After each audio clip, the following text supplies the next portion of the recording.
Well, hello there everyone, how are you all doing today? My name is Gene Santis and today it's another Sunday, but it is not another game day because today we'll be doing something a little bit different. Something I have never done before, something brand new on YouTube, something you have never done before. We will be watching some epic YouTube content, some epic YouTube content, and I will be trying to be as reactive as possible to give you guys some good reviews on proper YouTube videos, and that's what we're gonna do today. Yeah, I want to try something different. I want to try something else. I want to be talking a little bit more instead of just commentating on a game. So that's what we're gonna do today. And as a wise man once said, learn something new every day and you will never have to do your taxes again. So that's what that is what our goal is today. We need to learn something new. I want to be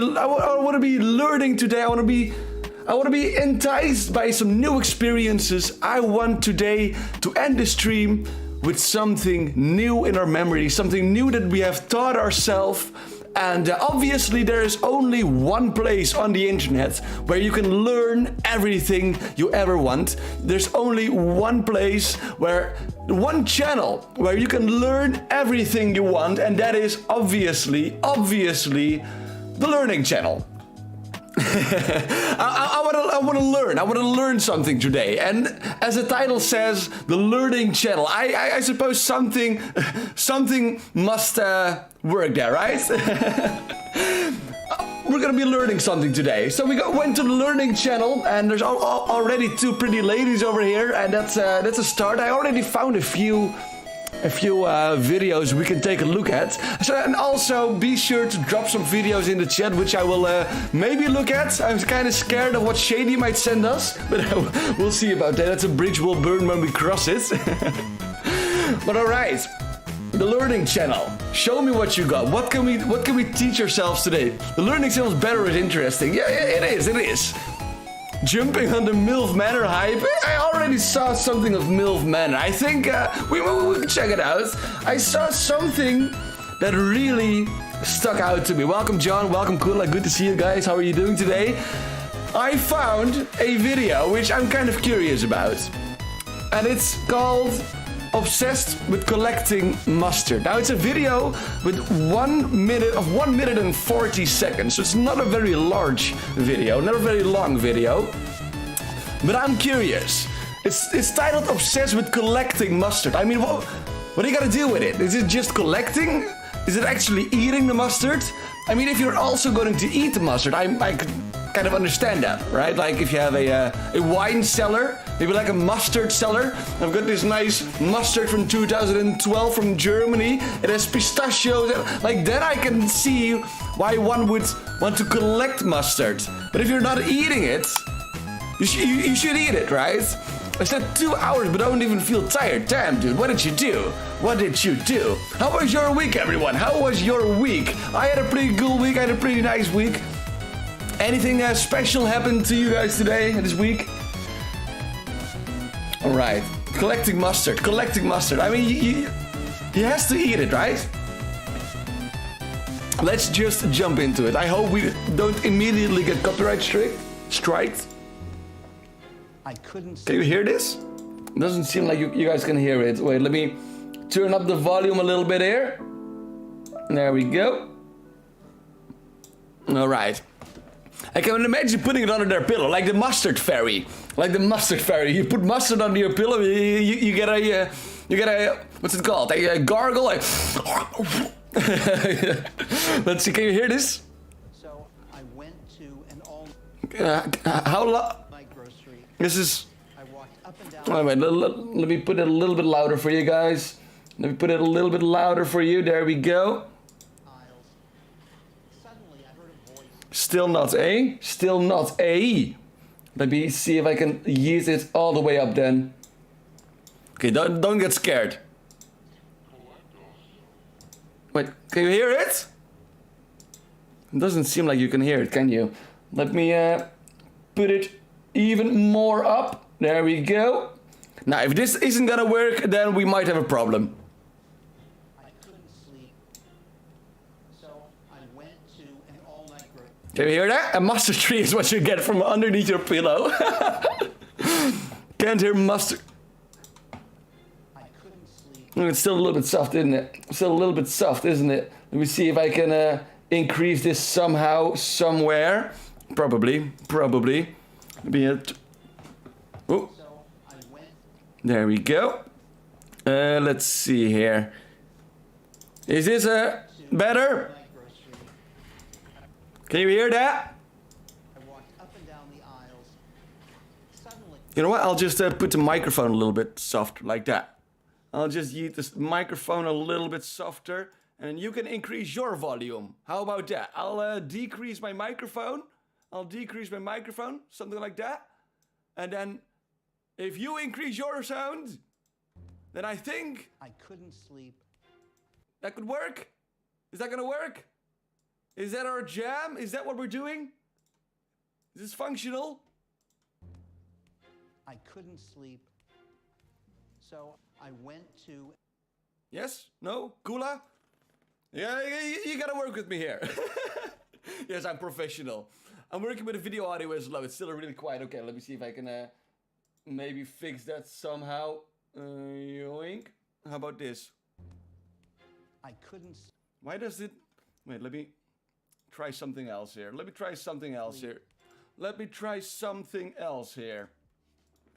I've got an idea. Don't you worry about it. I've got an idea. I'll just put in a new audio output source. And that's going to be... This one? Is it? So That's exactly the same. React content is really hard work. It is, matey. This is the hardest I've ever worked on a stream. Let me see. How can I increase that? Wait. I've got an idea. I have an idea. We'll put this one too. I've got like 8 audio inputs. It's absolutely insane. I've got a Elgato Wave, and it gives you literally 8 audio inputs, outputs. And we put this one too, browser.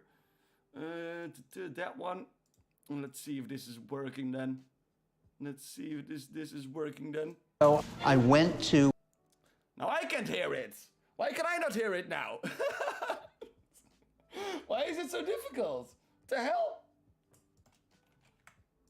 That was louder, right? You guys can hear this? An all-night grocery. Okay. Now all I need to do is make sure that I can hear it as well. That's important. Aha, I can hear it. Okay. Welcome everyone. Leave a like for the professionalism. I think we're here. All right, let me try it again. Welcome everyone! It's another Sunday. It is not another game day. Today we'll be reacting to some videos on YouTube. Leave a like, subscribe, and we're starting off with a nice video about mustard. All right, this is the actual start. Wait, now you can hear it again. Wait, oh my lord. Okay. Oh, wait, I got this. Yeah, okay, check, okay. Welcome everyone. Let's start with some mustard, shall we? I couldn't sleep.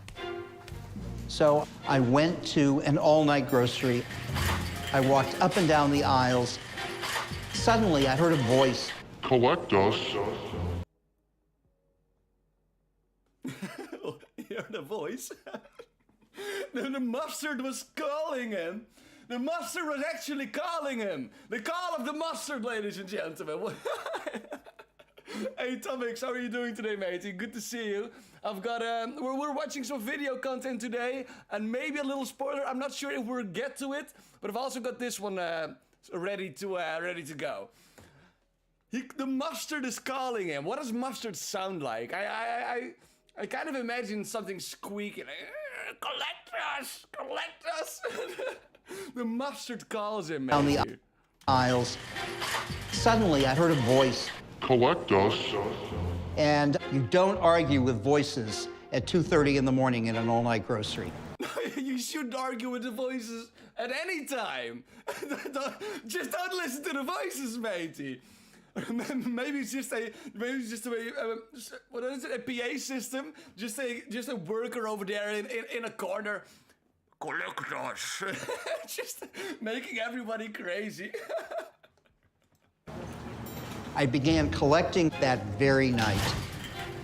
It has taken over my life. What? Just because you heard one voice, he started collecting. He was like, yeah, this is my life's purpose now. Pretty much 24/7. This is what I do every day. But do you eat the mustard? But do you eat the mustard? Those are the real questions. If you don't eat the mustard, then I'm completely against it. But if he has like a nice little mustard cellar, where he collects all his mustard, and then when he has a nice dinner, he'll be like, I'll be right back. And he's like, I've got a nice mustard to accompany this with. What's going on? Oh my lord, he actually has a mustard cellar. Let's go. Yes, that's what I want to see. Look at all that mustard, dude. Look at that. Can I get a nice clear picture? Look, that's so much mustard. SpongeBob SquarePants in real life. Oh, he has a shop. I think he has a mustard shop. Ah, I would respect that. I would respect that. Can you guys hear the music? Okay, you can. The day voices told Barry Levinson to begin collecting mustard was the day his life changed forever. 26 years later, So much mustard. New Jersey mustard. he's the owner of Nevada mustard. He's actually collecting. It's like Pokemon. Gotta catch them all, dude. Mustard supply is not running out anytime soon. Well, maybe it is.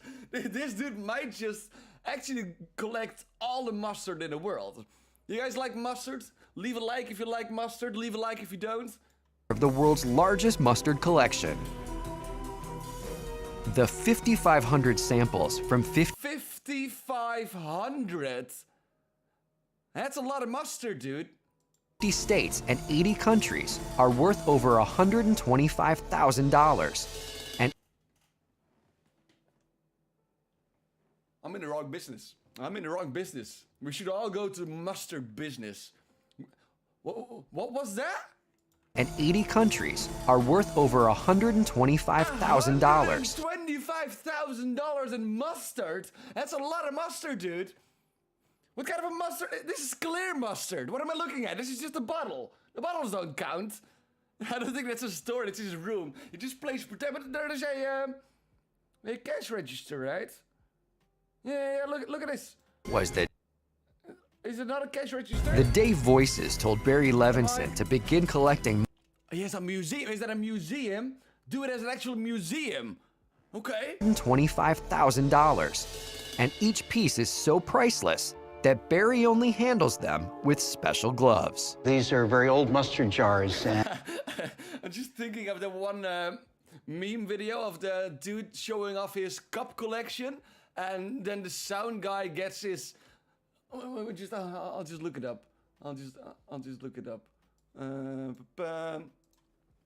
Cup collection. Wait, where is it? Yeah, this one. This collection represents 35 years of my life. Oh, careful. Our journey begins with this mug. Dave, lift the microphone. Whoa!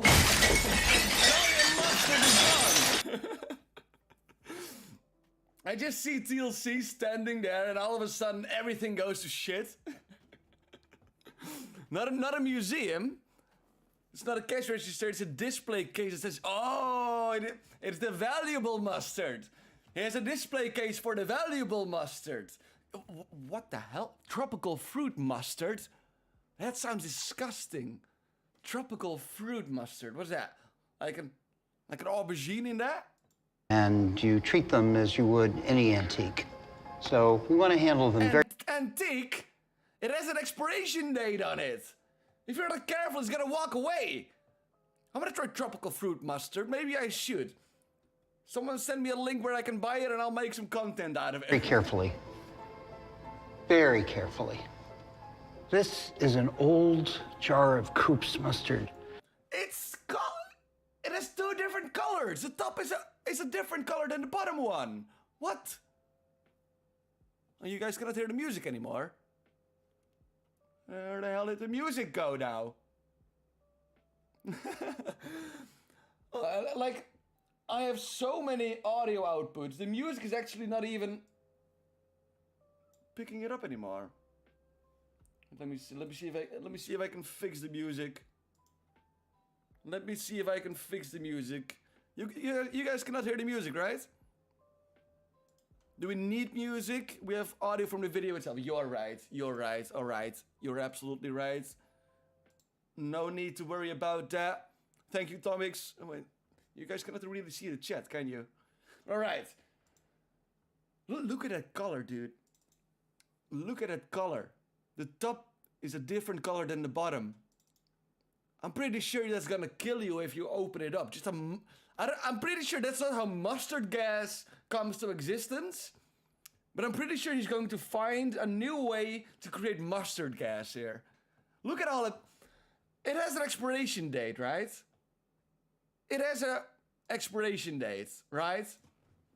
A mustard expiration date. What's the expiration date of mustard? A glass jar will last for 2 years? What are you gonna do with the mustard? Why is it worth 120k? He did that because a voice told him to. In Hebrew, mustard is kardal. I'm probably butchering that. Kardal.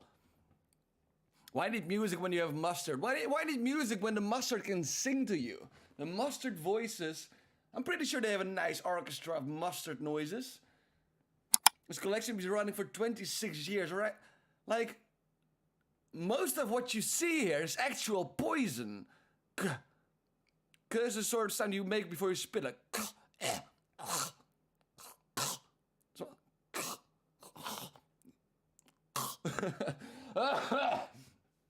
All right. Yes. Oh, is it a? I know. I'm Dutch, dude. Of course I know. Gezellig, gezondheid. Gefeliciteerd. Gevaarlijk. They don't make it this way anymore. Now it's in plastic. No, they don't make it that way anymore. It's actually poisonous, dude. Open it up and your whole block is going to die. Last times it appeared in glass. Very special and very rare mustard. I think Barry is overly dedicated to mustard. He's totally crazy. There's times that I think it's a little bit... Who is that? Is that his wife? It's his wife. He has a... ...to mustard. Look. In the kitchen, he has just a giant gallon of mustard. Look at the size. How much mustard is it gonna come out of that? Oh no. But he used to have a plastic version of that.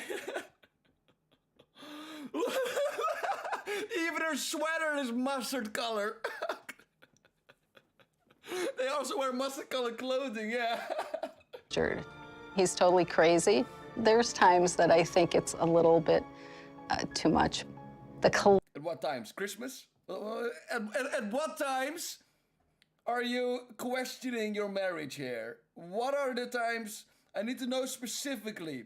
Patty, you gotta tell me. It's a little bit too much.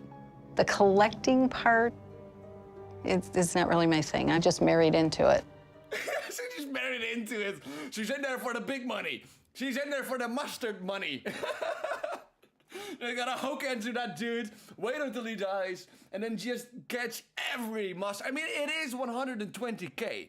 It is 120k. He's at, fellas, he's at 10, but he has a basement with 150,000 worth of mustard. Do you go for it? Absolutely. That's a lot of mustard. That's a lot of mustard, dude. She probably had no choice. That mustard been like that. Good evening, ladies and germs. What? Oh, this is something else. Oh, this is a new one. Whoa. I want to know more about the mustard. I want to know more about the mustard. Can we find more about the mustard? TLC mustard obsession. Collecting? I need to know more. I've got so many questions. Does he actually eat mustard? Or is it too precious? Is there nothing else on the mustard, dude? What was his name? Ralph? Oh no, this is the king of ketchup. Barry. Barry. Is it just Barry? Kind of excited about the king of ketchup. We can go for the king of ketchup. We can go for... Ralph Hines. No, absolutely I couldn't not. sleep. Absolutely not. Where's So his name? I went to an all-night grocery. We don't even see his name. Barry Mustard Collection. It's not... Mustard Museum? What? Is this the actual Barry Levens? Yeah, it is a museum. Dude, there's a mustard museum. Look at that. Oh. If you collect us, they will come. The mustard said, if you collect us, they will come. Who is they? Who is they? Oh no. That's not mustard. That's not... Oh, Barry looking sharp in 1999. Okay. Look at that. Someone tells me the mustard wrote that. Oh, dude. Okay, let's get to the king of ketchup. I mean, my girlfriend is obsessed with ketchup. It says he's a full-time mustard collector. Who's paying him? Is it my tax dollars paying him for the mustard collection? I want to know what mustard sounds like, dude. I need to know what mustard... I think I have some mustard. Should I just get the mustard and then...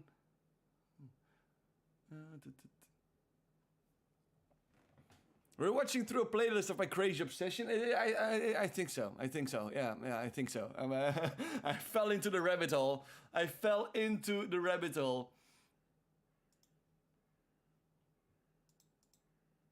All right. Good evening, ladies and germs. What did the ketchup say to the mustard? I relish the fact Collect me and they will come. that you mustered the strength to catch up to me. Oh, that was so good. I love this dude. Ralph is an S-tier alpha, dude. An S-tier alpha, not a Sigma, S-tier alpha. That's what it is. This isn't on, I don't think. Knock, knock, who's there? Ketchup. Ketchup who? Catch up with me and I'll tell you. Woo! Peak comedy! Peak comedy, ladies and gentlemen.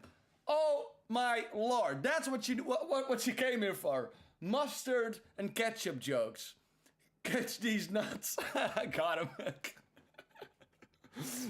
I've been in 192 roller coasters. Oh damn! What's the most insane roller coaster you've done, Tomix? What is the most insane roller coaster you've done? Leave a like for the roller coasters. Leave a like for not a roller coaster. Just leave a like. Catch up who? Catch up with me and I'll tell you. It even rhymes. Tough crowd. Ralph Finch of Farmington Hills, Michigan, may know over 300 jokes on the topic, but for him, condiments are no laughing. 300 jokes? 300 jokes about ketchup. I am promising you, half of those jokes are actually just a ketchup joke. You gotta catch up. I promise you half of them are just a ketchup joke. If he's gonna tell another one, I promise you it's gonna be that. It's gonna be that. Depends, insane on purpose or not on purpose. Because I have my seatbelts open. That's scary. That's scary. The on purpose one. The on purpose one. Got a feeling there's a peanut butter obsession now. I kind of like Matter. peanut butter. For the last 44 years, this retired copywriter and amateur comedian has been obsessed with only one thing. I love how they say amateur comedian. Not like a stand-up comedian, not like a comedy artist. No. An amateur comedian. they had to rub it in. They had to rub it in. Ketchup, ketchup, ketchup, ketchup. Ketchup is ketchup. It goes with everything.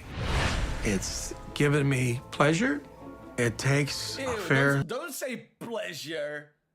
Don't say pleasure. Amateur is better than he deserves. Well, he tries. He tries. Stand-up is difficult. chunk of my life. Perfect. Ralph is the king of ketchup. Okay, his wife actually calls him the king of ketchup. I mean, you could go a lot more wrong then. If your wife supports you, then you're halfway there. Then you're halfway there. It doesn't matter what your obsession is. Doesn't matter what your obsession is. If your wife supports you, you're halfway there. So if she says he's the king of ketchup, if Janet says Ralph is the king of ketchup, I believe Janet. I believe Janet. Ralph is the king of ketchup. He's the guy that writes on a 100-word essay with only ketchup. I can't imagine Ralph's world without ketchup. Look at him. Looking at that bottle. Ralph is the Come on. king of ketchup. Oh, yeah, that's a nice bottle. That's a good bottle. Yes. Can't imagine Ralph's world without ketchup. In fact, Ralph's obsession has grown so deep But that I mean, at least in 2000, in fact, at least he doesn't collect the filled up ketchup bottles, right? I mean, the mustard dude had a collection of, what, 120, 150 grand? Just lying in his basement, rotting. Imagine if one of those planks just falls off and all of that moldy ass mustard comes in the air. That's mustard gas for you. That's how people die, collecting mustard. Mustard Man was poisoned. Yeah, that's dangerous. I mean, this dude, it's goofy. He's not collecting ketchup. He's collecting ketchup merchandise. Look at that little plushie over there. Look, ketchup. C-A-T-S-U-P. Ketchup. This is just goofy. The mustard dude is dangerous. Ralph's obsession has grown so deep that in 2007, he even cashed in his life insurance policy to pay. Oh no, Ralph. What did you cash in your life insurance policy for? It has to be something good. It has to be something really good, like a meeting with the original Heinz. Maybe the recipe to Heinz ketchup. What did you trade in your life insurance for, Ralph? Pay for new additions to his collection. It was ketchup bottles. It was fucking ketchup bottles. Oh, Ralph. I mean, okay, sure, but at some point your wife needs to say, no more. Don't cash in your life insurance for a few empty ketchup bottles. Oh, Ralph. This was actually, I thought it was okay. Right up until this point. Right up until this point, I thought it was okay. But okay. Life insurance is gone. What if all the ketchup just yeets on top of him? He dies and nope, no funeral. Oh, he's gonna bury himself in a ketchup bottle. Obviously, he doesn't need life insurance. He just buries himself in a ketchup bottle. And it's sure, okay, Ralph, you know, maybe he's onto something. Go back to about 1804, and one is about 1798, I think. That's pretty cool. With genuine silver labels. To date, he has amassed hundreds of ketchup collectibles. The ketchup! Labels. To date, he has amassed Ketchup! The original ketchup, ladies and gentlemen. Made with a tomato. Pointing to the screen like an idiot. Made with a tomato and an axe. And the axe is in the tomato for some reason. So be careful when you bite. There might have a chunk of hundreds of ketchup lumberjack. collectibles worth thousands of dollars. I've been searching for at least 10 years for these Crocs and jugs. They're solid. They say ketchup, and they say, I'm serious. Okay. I can tell you're serious, Ralph. I can tell you're serious. His wife won't have any money after he dies except the collection. You can sell the collection. You can sell the collection. Get rid of that shit. Best coaster I've ever went on is the Voyage at Holiday World. Trying to think what's straight up the craziest. Let me look that up. Let me look that up quickly. Ketchup is the way it's written here in some restaurants. All right. Okay. It's this one. Let's do a quick roller coaster. Did you know ketchup doesn't have to include tomato? It is like jam or jelly. Preparation method, not a product. There used to be stuff like grape ketchup or egg ketchup. How do you? What's the process to make ketchup then? How do you make ketchup? Ketchup? No. Ketchup? No, come on. Ketchup. How do you make ketchup? To make tomato ketchup? No. Just, no. Nobody's talking about tomato ketchup. How do you want to make ketchup? I love how they put in 5 million plus views. I mean, that has to be good, right? That has to be good. Oh, that's copyrighted. Absolutely 100%. Show me the ketchup. Today I'm going to make something which all of us by default love stocking in our kitchen pantries. Hi guys, this is Bombay Chef Varnamda and I'm making tomato ketchup. Yes, you heard it right. Just to make it healthy and home style, I'm using brown sugar. Next goes in vinegar. This is white vinegar. Vinegar? Nah. We're done.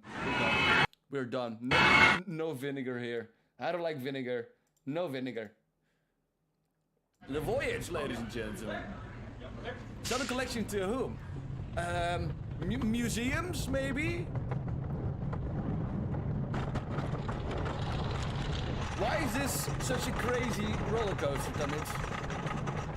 Why is it so crazy? Are we going to, Oh, that's pretty big. Okay. This ride is crazy because it has a ton of airtime. Like, you get detached from the rails or something like that. Like, you just jump and then get back. That's pretty cool. His bottles range from the unusual. Banana ketchup. This is... Now I've seen it all. Now I have seen it all. Banana ketchup, ladies and gentlemen. That sounds absolutely fucking disgusting, to be honest. Look at that small little bottle of that. Oh, you can see it. What is that? Ketchup for ants? Look at that. That's really tiny, dude. You don't leave the track, but you'll feel like you're being pulled out of your seat, all right? Final Destination flashbacks. Banana ketchup is a popular thing here. Ugh. Sure, I'll try it, but... banana ketchup, dude. Kind of weird. To the expensive. This was about $1,000. With this... Is there actual ketchup in there? Is there actual ketchup in there? Because if that is, I need it. This I'm the ketchup king. To everyday necessities. Not just bottles. This dude just has a... I'm the ketchup king. To where people just chill out after a long day of selling ketchup bottles. They might just have a nice bourbon or, you know, a scotch or... No. Dude straight up has a glass of ketchup where he's just dipping from. I mean, it is a little bit classy. Me personally, I would have just taken the bottle and just squirted directly into the mouth, right? I mean, no need for extra glass to contaminate the taste of the ketchup, right? No need. Why is there no Heinz logo on this glass, by the way? Ralph, come on, mate. If you're gonna go all the way. He brushes his teeth with it. Probably. everyday necessities. Not just bottles, it's everything. Ketchup. It's everything. It's not everything. I just saw the glass you were drinking out. There was no ketchup. Blankets, pillows, and ketchup articles But no glass. of clothing. look at that There's sauce. ketchup everywhere. Oh. The king of ketchup, ladies and gentlemen. The king of ketchup. If I were to begin a collection like that, I wouldn't be able to catch up to him. That's funny, dude. That's funny. Oh, I want to see this guy in the mustard obsessed guy duke it out in a 1v1 battle royale. Let's go. Ralph and Barry in the ring, throwing off ketchup and mustard. The woman obsessed with French fries. That would be pretty great. He's just a cute old man with a hobby. Stephen Matey. He cashed in his life insurance. He cashed in his life insurance for that. I don't think that's I don't think you should do that. I'm pretty sure you shouldn't do that. I like that. Do we have more of that? Let's see. Crazy obsessions. Where is that crap? Are there more obsessions? Does anyone know a good obsession video? Where is that? Am I blind or isn't it here yet? My crazy obsessions. Once I went to a mushroom dedicated to currywurst. A museum dedicated to currywurst. Right, okay. Currywurst. I don't think I like currywurst that much. It has a really strong taste. Ah, there it is. Got it. I got it. Found it. I don't like mannequins. We have piggies, bunnies, taxidermy. That's gonna be demonetization. Eating bugs. Mustard. oh, you guys can see. Wait, let me throw you to the other side. Yoink. There we go. Something like that. You know, let's just do it like that. There we go. Nah, that's also not really gonna work. There we go. You'll just stay there for now. Sugar Bush. The strongest family in the world. Hey, Atomic, how are you doing, matey? How are you doing? What if you get a copyright strike for this? I'm pretty sure they can't. Pretty sure it cannot happen. How are you doing today, Atomic? Good to see you, matey. What else is on the planned video list? Yeah, it's not really a planned video list. TLC will claim you. Is that right? Is that right? Well, you know, there's literally no money to be earned here. There's no money to be earned here. We're doing this for the fun and the giggles. And just for the fact of it. We got a king of ketchup. We got some scammers. Some Romans and why they're effective in battle. Atlantis. The Cola Wars. The Cola Wars. Real life humanoid monster encounters. It's William Shatner. It's William Shatner. Pimp my ride. Pimp my ride.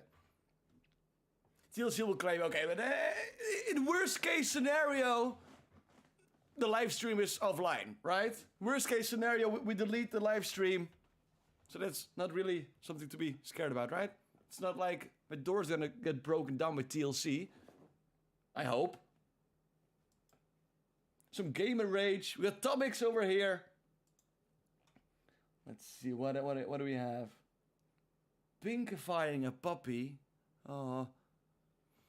There's such a funny Shatner Jeff Bezos moment. Let me Worst case scenario, this channel won't get monetized. Is that right? Like in the future? Is it this one? So quick. Well done! First time. You know what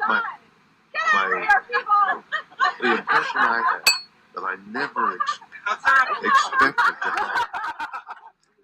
have is you're shooting up. Oh my God. Give me a champagne bottle. Come here. I want one. What? What's going on? I want to hear this. Here. You want a little of this? Hey. What is he doing?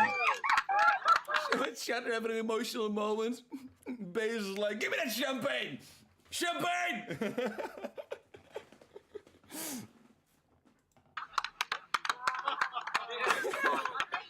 Oh, look at him, he is so sad. He looks so sad.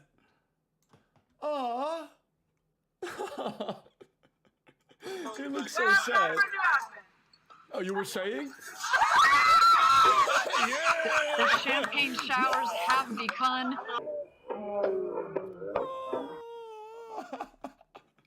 He looks so sad. Shatner is also a former alcoholic. Oh, Mr. Bezos. Mr. Bezos. Just straight up spraying him with champagne, interrupting his every move. Aww.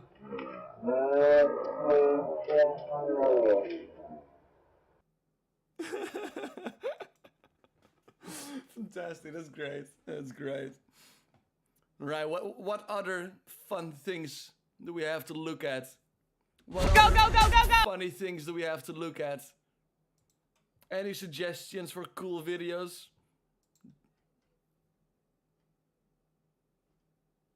Block Jeff on Twitter because I don't like him. Atomic Gaming pulling up the big guns. Straight up blocking Jeff Bezos.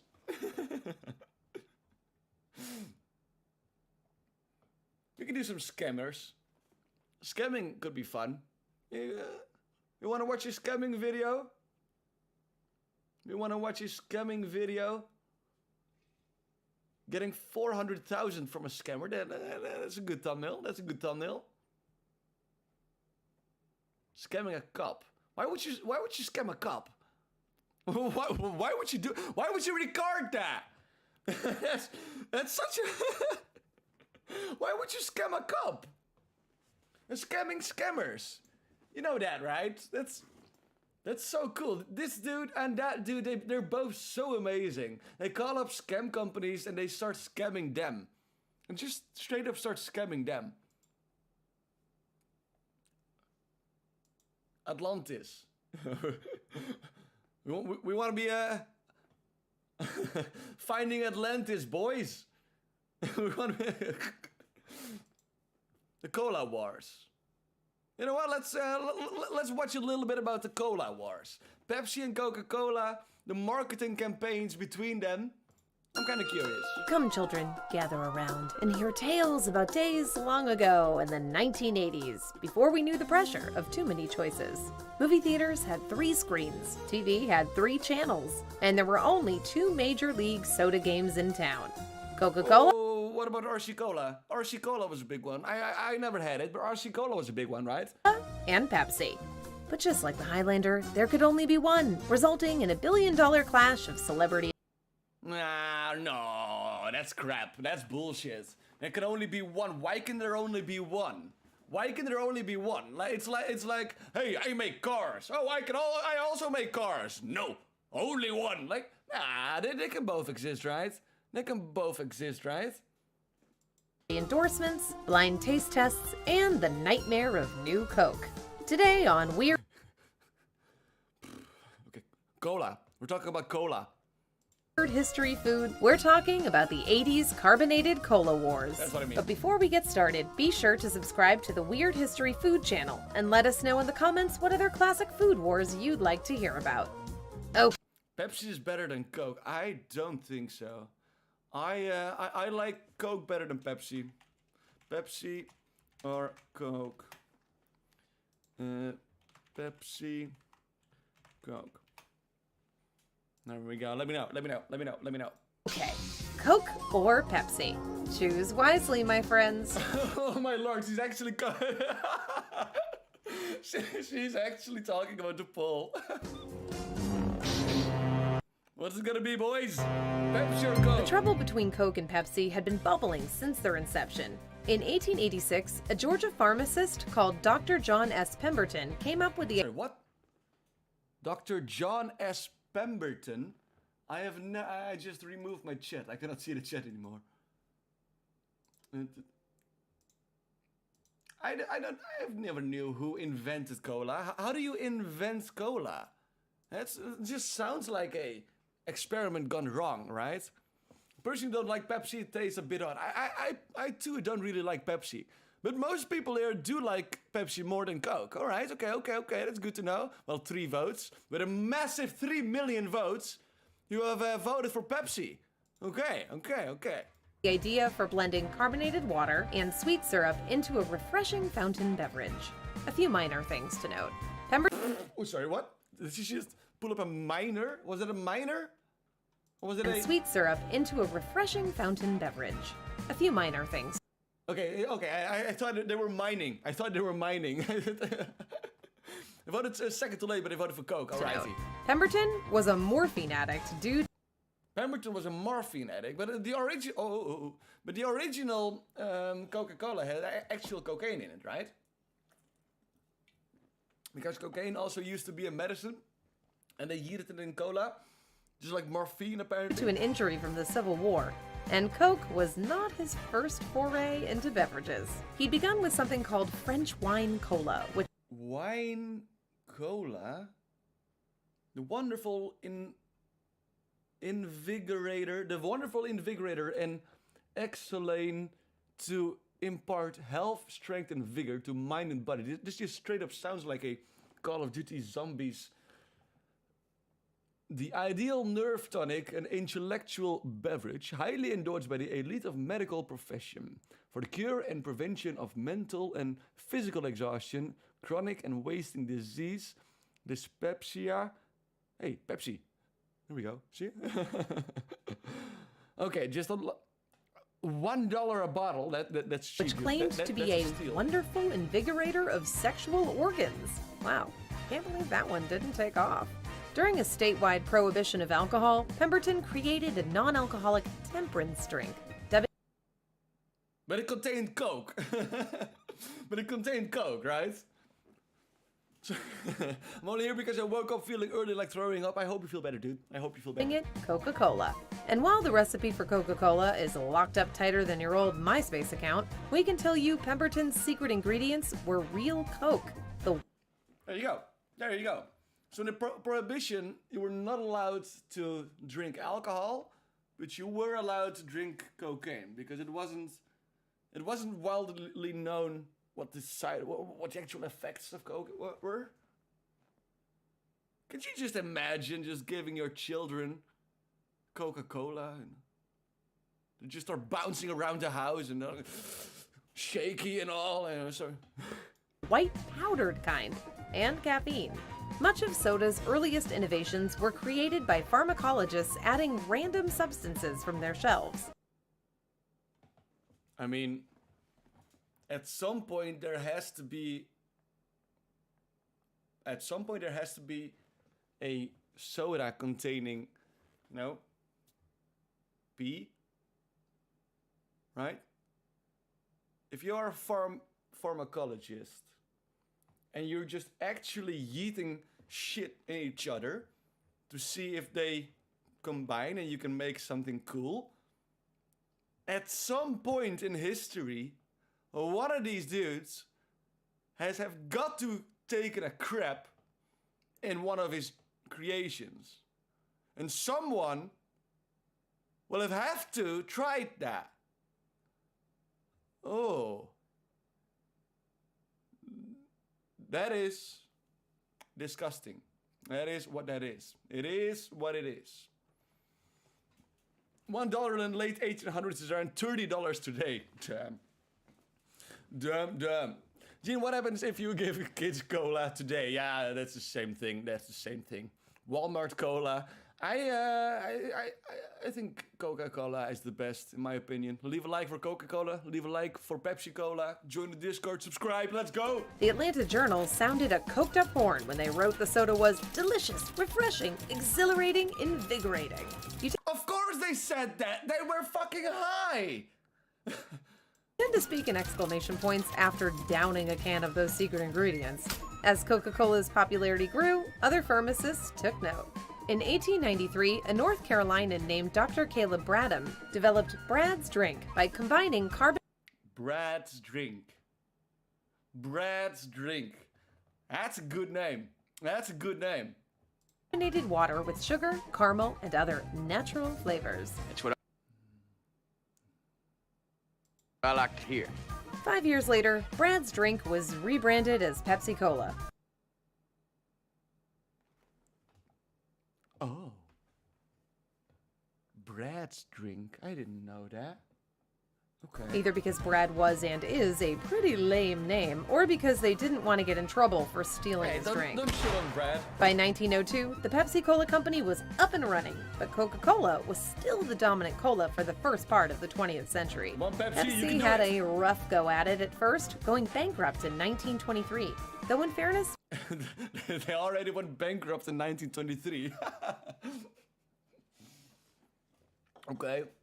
Sounds like not a great business model, to be honest. pretty much everyone went broke around then. Pepsi restructured in the 1930s. What's that?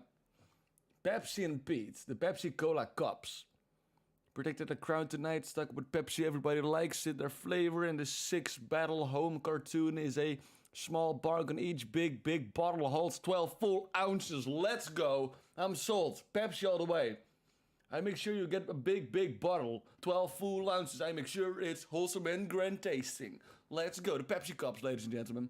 The Pepsi Arriving cups. back on the playing field only to see Coke continue to surge ahead in sales. It wasn't that Coke was necessarily better, though it obviously is, especially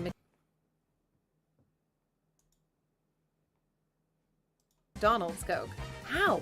Especially McDonald's. Like, McDonald's Coke has such a unique taste. McDonald's Coke, it might even be the best Coke. I know McDonald's Coke is just made with some powder, but I generally enjoy McDonald's Coke. I like that. McDonald's is Coke now. Coca-Cola. But it just has this taste to it. McDonald's Coke is something else. It's something else. Why? So good. They also knew how to corner the market on a burgeoning Americana, advertising in schools to get kids hooked from an early age and turning Santa Claus into a mascot. Yeah, how did that happen? How did that happen? They just took Santa Claus. They just took Santa Claus. In fact, cola in Israel is different than in the USA because they make it here with real sugar, not from syrup. Oh, okay. I think they do it over here as well.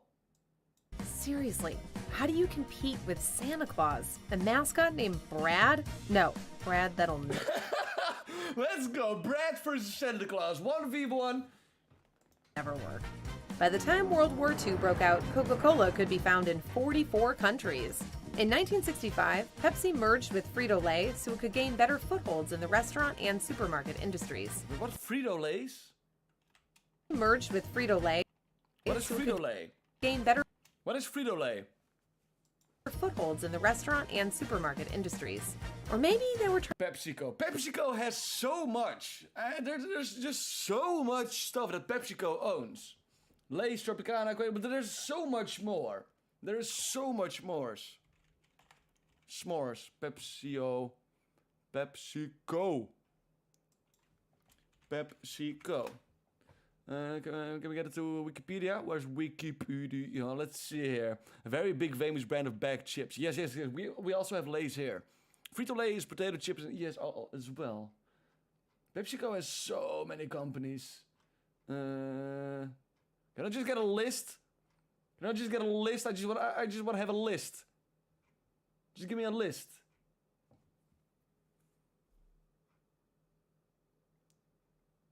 Not really a list? Oh, largest PepsiCo brands. Pepsi, Mountain Dew, Lay's, Gatorade, Diet Pepsi.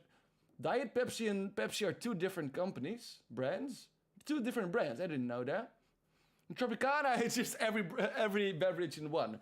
But Diet Pepsi and Pepsi, that's a difference. Doritos, Lipton is a big one.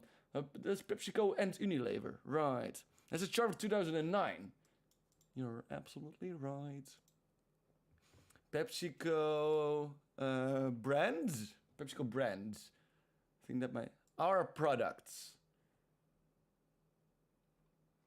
I just want a list. Give me a list. I appreciate a list. I don't want to look for something. Frappuccino, dude. Look at all that stuff. Oh, Look at all that stuff. Okay. PepsiCo has a lot of stuff. A lot of stuff. Where is... there it is. Trying to corner the market as a one-stop shop for munchies.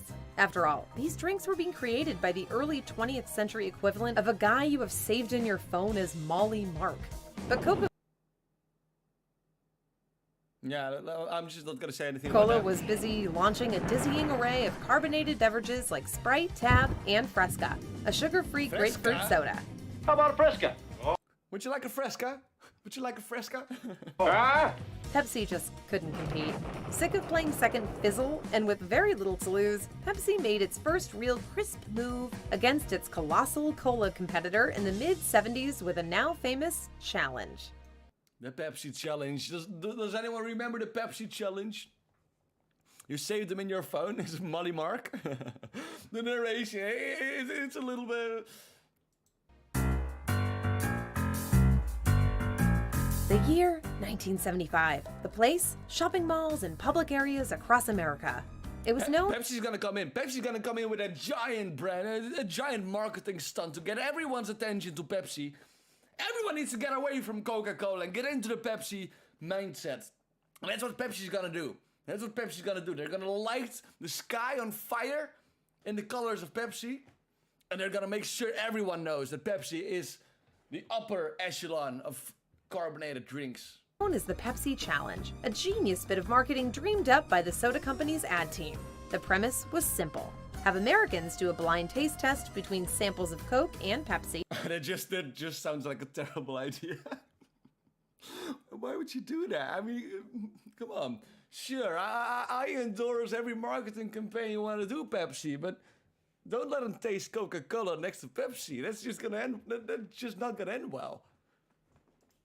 And have them decide which was the superior beverage. It's gotta be Coca-Cola. That's gotta be Coca-Cola. Thanks to a higher sugar content, Pepsi was sweeter than Coke, allegedly resulting in over 50% of tasters preferring its taste over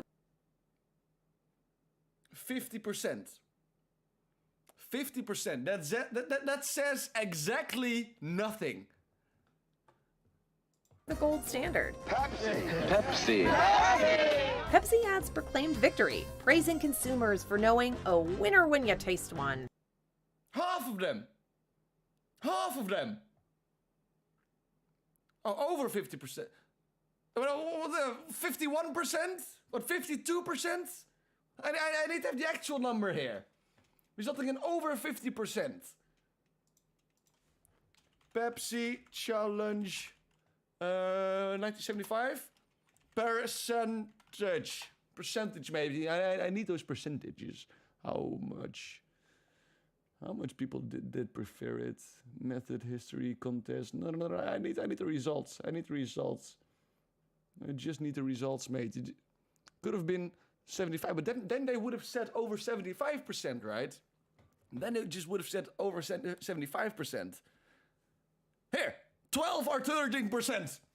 12 or 13%. Yes, I have done proper research and now I know enough that this was a lie. Preferring its taste over the gold standard. Pepsi. Pepsi ads proclaimed victory, praising consumers for knowing a winner when you taste one, even though it was later determined that the actual preference for one brand over the other was negligible, which still counts as a win when you're up against... Negligible. So it couldn't be 75%. It couldn't... I didn't even read the entire sentence. I only needed the percentage. Looking for the results you want instead of the facts. Yeah, that's how you Google, right? That's how you Google. You just find the one page that says that you're right, and you just go with that. Welcome to the internet. It's the Goliath-esque Coca-Cola. With Pepsi unexpectedly delivering a solid blow, Coke had to up its game and fast. All right. Coca-Cola coming back for the quick strike. The uppercut to Pepsi. Can they recover from a strike like that? The brand came back with the biggest celebrity endorsement it could find. Someone who Americans liked, someone who they trusted, someone with authority who also appealed to this country's wholesome nature. Donald Trump. Coca-Cola went out and got themselves a lovable... Fuck, It's Santa Claus! It's Santa Claus! I knew that. It's Santa Claus, yes. Comedian Bill Cosby.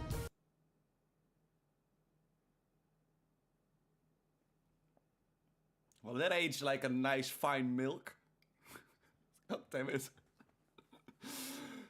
Alright, let's just hear it. Yeesh, some things age like a fine wine.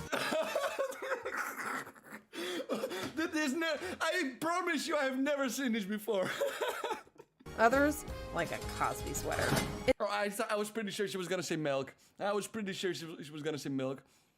This is making me want Coca-Cola. I think I still have some Coke downstairs. In the mid-'80s marketing campaign, Cosby would go to malls and spy on Pepsi Challenge participants with a pair of binoculars. Sorry, what? Sorry, what? What did you just say? What was that? Cosby would go to malls and spy on Pepsi Challenge participants. So Bill Cosby went to malls with a pair of binoculars to spy on participants of the Pepsi Challenge.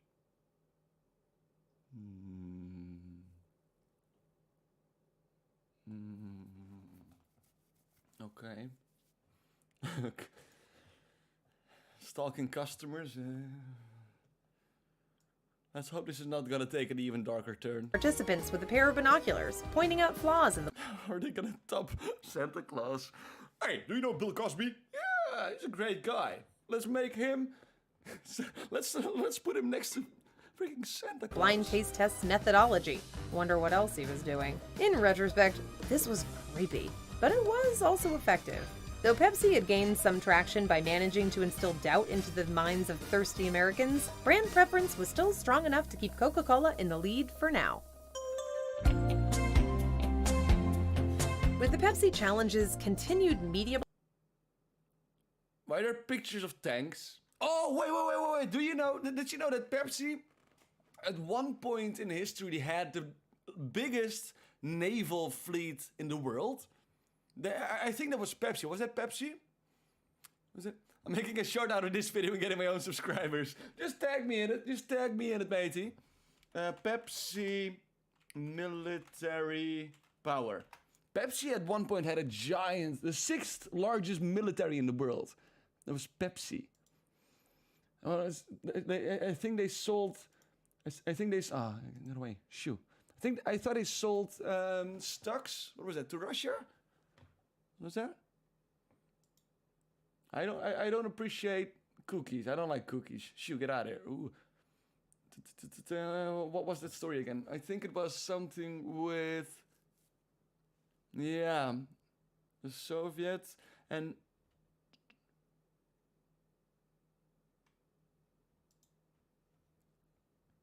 Don't go search it up and believe the first page you see. No.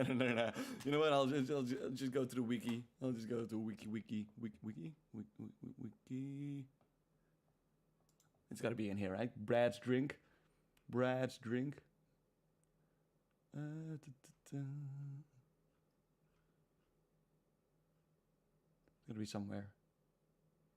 got to be somewhere.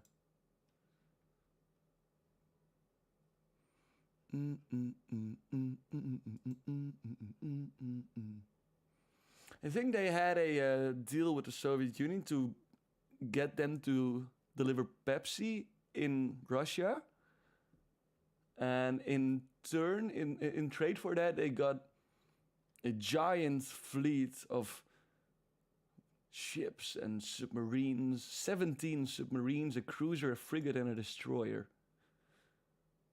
It's freaking insane, dude. That's insane. You uploaded it, alright, we'll check it out. Crazy how a drink has so much history. It is insane. You know what, I think... Where's that crap? I think she'll talk about it. Blitz, Coca-Cola had to find new and creative ways to assert its dominance. That led to Diet Coke in 1982, the first Coca-Cola product to embrace the Coke nickname, not counting its original secret ingredient, of course. Though they'd had limited success in the 60s when Coke first released a low-calorie beverage called Tab. Tab? I've heard that before. Their advertising had mainly marketed it towards women. Tab? you've got to order something first. Just give me something without any sugar in it, okay? Diet Coke, meanwhile, was for the ladies and the fellas. It's a fuller taste, much different than Tab, much stronger. To be clear, Diet Pepsi had existed since 1964, and Royal Crown's Diet Right predated that, making its debut in 1962. Okay, but that doesn't really convince me why I should drink Coke, right?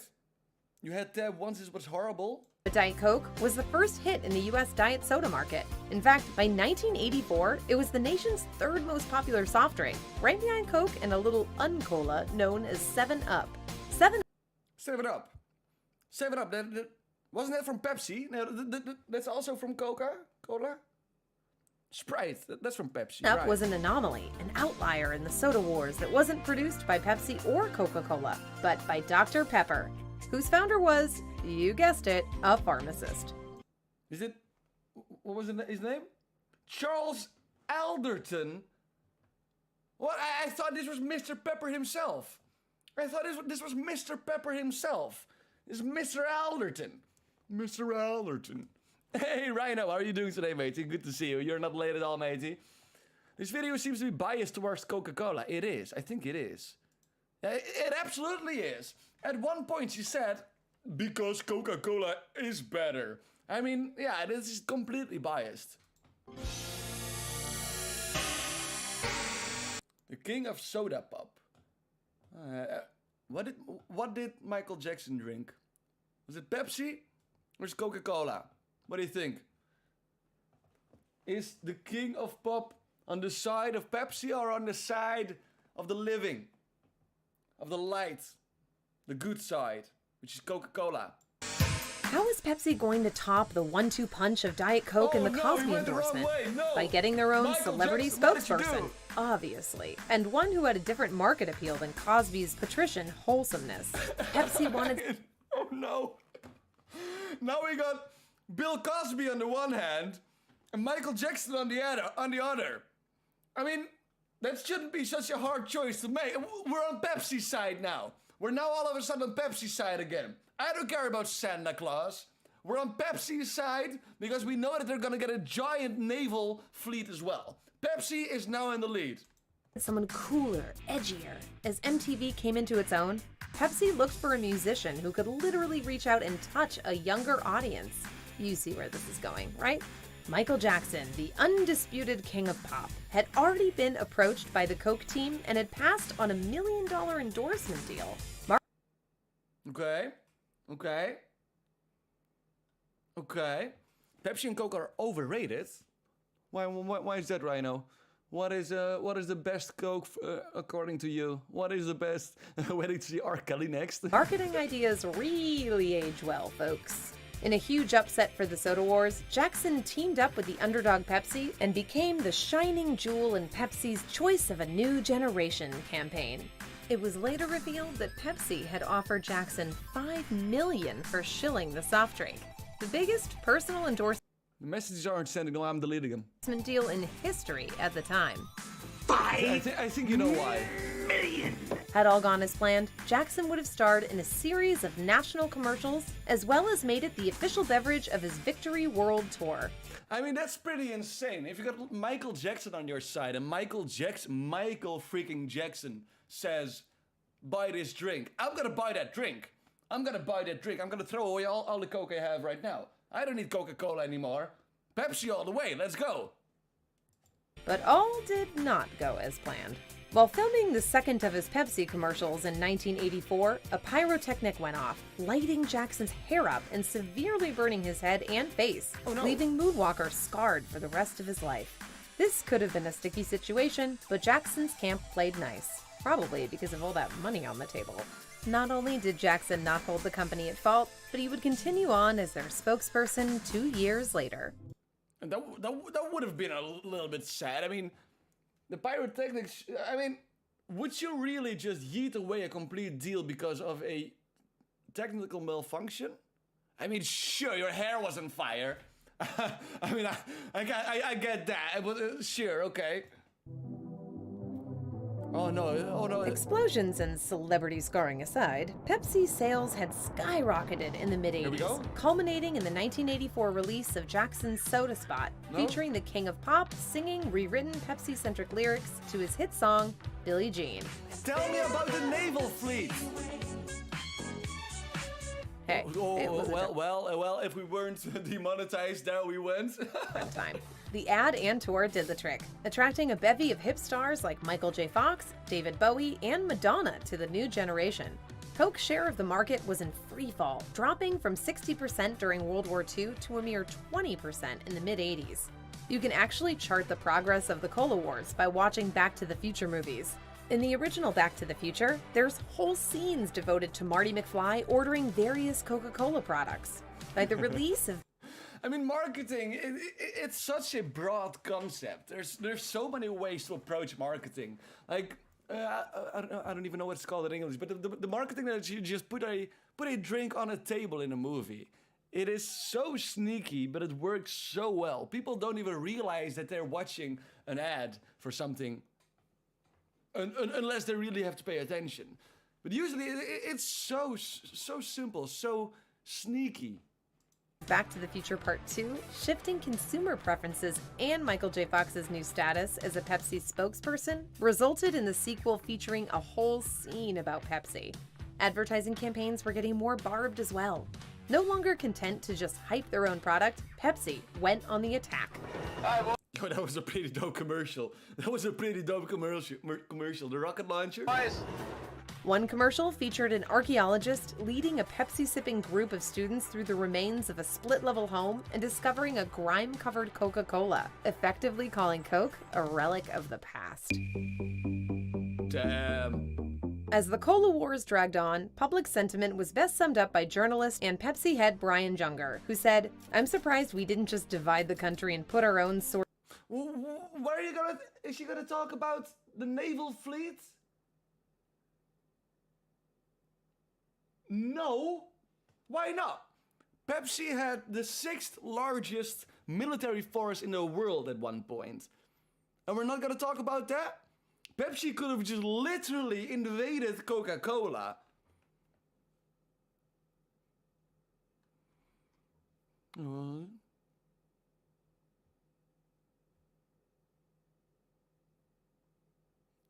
McDonald's Coke does taste different because of a specific deal they have with Coca-Cola, in which the syrup McDonald's uses is delivered in stainless steel tanks instead of the usual plastic bags. Those tanks supposedly keep the soda fresher. Your tongue can taste it different. Okay, so fresh cola. Huh. Drive across the ocean to the Netherlands to see a lava waterfall and then go back. They're everywhere, dude. They're everywhere. Sort of pop wall up. Coca-Cola was on the ropes. You know how an animal is always the most dangerous when it's cornered? That adage apparently applies to soda manufacturers as well. Swinging for the fences, Coca-Cola's new CEO, Roberto Goizuega, started a super secret task I love his job description. Coca-Cola's new CEO. Hello, I'm Roberto. I'm a risk taker. I'm a risk taker.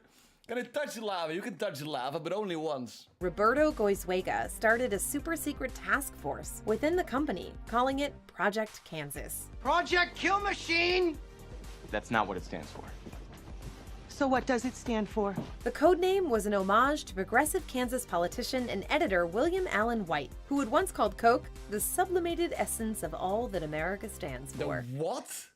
Sorry, I have no idea what you just said. Allen White, who had once called Coke the sublimated essence of all that America stands for. Damn, okay. I have no idea what that means, but I'm just gonna say okay. With the Cosby ads, Coca-Cola had claimed its superiority was due to its more sophisticated flavor. I mean, sure, you can argue about taste, but at some point you can't call it taste anymore, dude. Swing and a miss. Which was less sweet than Pepsi. New focus groups and surveys were being conducted around America, with the goal of retiring Coca-Cola's signature flavor in favor of a sugary upgrade. Sweetened with corn syrup, New Coke was supposed to be a smoother, sweeter flavor closer to Diet Coke. Coca-Cola executives evidently didn't realize people don't drink diet soda because they prefer the taste. While focus groups didn't exactly hate the taste, it wasn't a huge success either. You should know that, right? I mean, as a company, how difficult can it be to actually know what your consumers think? I mean, sure, you gotta have some target groups and maybe ask them, but even then, you should have known that people don't drink diet soda because of the taste. Why in the hell would you make a diet soda in the first place? You can just give it a different name in that case. Welcome, Random Reloads. How are you doing today, matey? Good to see you. We're watching some YouTube videos. Something different, something else, something new. I think Coke in the Philippines tastes different than the American Coke. I have no idea. I haven't had both. I haven't had either. McDonald's Big Mac. I enjoy me a Big Mac. Coke went to the mafia to win the war. Well, if Pepsi has a giant naval force. Pepsi had the 6th most largest military force in the world. Why didn't they just use it? Why didn't they just crush Coca-Cola? Well, as they could. They had a naval force. They had Bill Cosby. But Coca-Cola made the decision to completely phase out their original product to make way for the new formula. In other words, New Coke would be the only kind of Coke you could buy. Good thing that couldn't possibly go wrong. New Coke debuted in April 1985 to a that couldn't possibly go wrong. Oh my lord, look at this protest. Our children will never know refreshment. You just took the refreshment out of refreshment drinks. What will our children do? What? Of course they will know refreshment. Have you ever heard about water? They could just drink water, my dude. In the Philippines, for me, the McFlurry is the only thing good in the McDonald's. I appreciate a lot of it in the McDonald's. I eat maybe a little bit too much McDonald's, to be honest. I enjoy a Quarter Pounder. I enjoy a Big Mac. I enjoy a Big Tasty. All without pickles, of course. And with extra mustard. Because the mustard just calls to me. Mustard just calls to me. Collect me. They will come. New Coke debuted in April 1985 to a generally dismal reception. The publisher of Beverages Digest calling the switch the boldest consumer products move of any kind of any stripe since Eve started to hand out apples. Okay. I'm pretty sure there are a few more significant situations in history than Coca-Cola rebranding and Adam and Eve. I think there's a lot in between there that might arguably be topping that, maybe. Ever had a Western just a Western European. That guy's sign with no new taste. How is it even a product? That's actually a pretty good slogan, but not for Coca-Cola, which was supposed to be the steady, unflinching hand of the nation's favorite fizzle water. For some reason, the South took fizzle water. I like that. Who owns Starbucks? Who owns Starbucks? Is that... Who owns Starbucks? Who's that? Who owns Starbucks? Was it also Pepsi? Is that also Pepsi? I'm just going to read titles and... yeah, PepsiCo. It is PepsiCo. Right. Okay. Yeah. Wait. I can just read it on here, I think.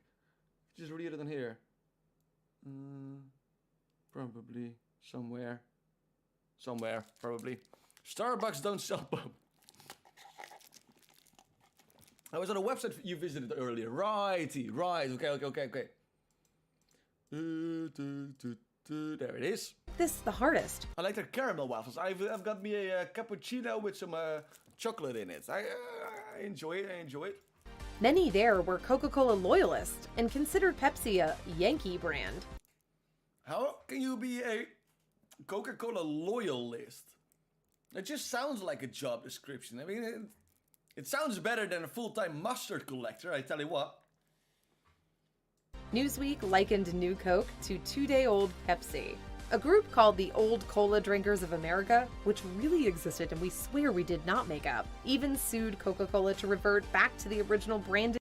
Look at a dude just sipping cola out of his wine glass. That's how you're supposed to sip cola. And formula. And for the very first time in history, Coca-Cola sales sank beneath Pepsi. A horror. Damn. A horror. Though the company would rapidly reverse course 3 months later and put the original flavor back on the shelves under the name Classic Coke, the damage had already been done. Pepsi was now officially winning the Cola Wars. Damn, Cola fucked up. Coca-Cola fucked up. They messed up good. And they just brought it back? They just brought it back. Mr. Netherlandian. This stuff only happens in America. I don't think this happens anywhere else. America is it's a fucking movie, dude. When New Coke debuted, Pepsi took out ads featuring a betrayed consumer whimpering, "Why did Coke change?" You start crying. If only I had Coke. I guess Pepsi's okay. The answer the ad was hinting at was obvious. Pepsi had gotten under Coke's delicious caramely skin with the Pepsi Challenge taste tests. By tinkering with their tried and true formula, Coke was essentially admitting there was something wrong with it. It was an identity crisis. Following Coca-Cola's announcement of their commitment to New Coke, Pepsi took out a full-page ad in the New York Times declaring victory. Damn, just declaring your own victory. Just declaring your own victory. Yes, and now I am the greatest. I like Starbucks strawberry cream frappuccino with whipped cream. I don't think I've ever had a frappuccino, to be honest. Employees were allowed to go home early, with Pepsi's CEO Roger Enrico claiming, by today's action, Coke has admitted that it's not the real thing. In other words, Pepsi was absolutely reveling in being a messy bitch. 3 months later, Coca-Cola reversed. Did you just say the B word? Absolutely reveling in being a messy bitch. Yeah, she did. Hadn't cursed yet in 13.5 minutes. Why you gotta call the B word all of a sudden? 3 months later, Coca-Cola reversed course with a half measure, reintroducing the original flavor under the brand Classic Coke. This just made the problem worse. Much like having two actresses nominated in the same category for the same movie, New Coke and Classic Coke both on the shelves confused customers and split the vote, reducing sales. No. If we're gonna put Coke next to milk, it's gotta be milk. It's gotta be milk every time.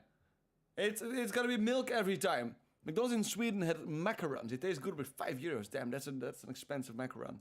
For both flavors. Desperate, Coca-Cola ditched Cosby, which was honestly best for everyone then and the future, and hired fictional pop culture character Max Headroom as the face of... What? I have never heard it. What? Max Headroom? What? Max Headroom. How much dollars is €5? I think like $7 maybe? The Art of Noise with Max. I'm just probably gonna be. Let me get rid of the sound there.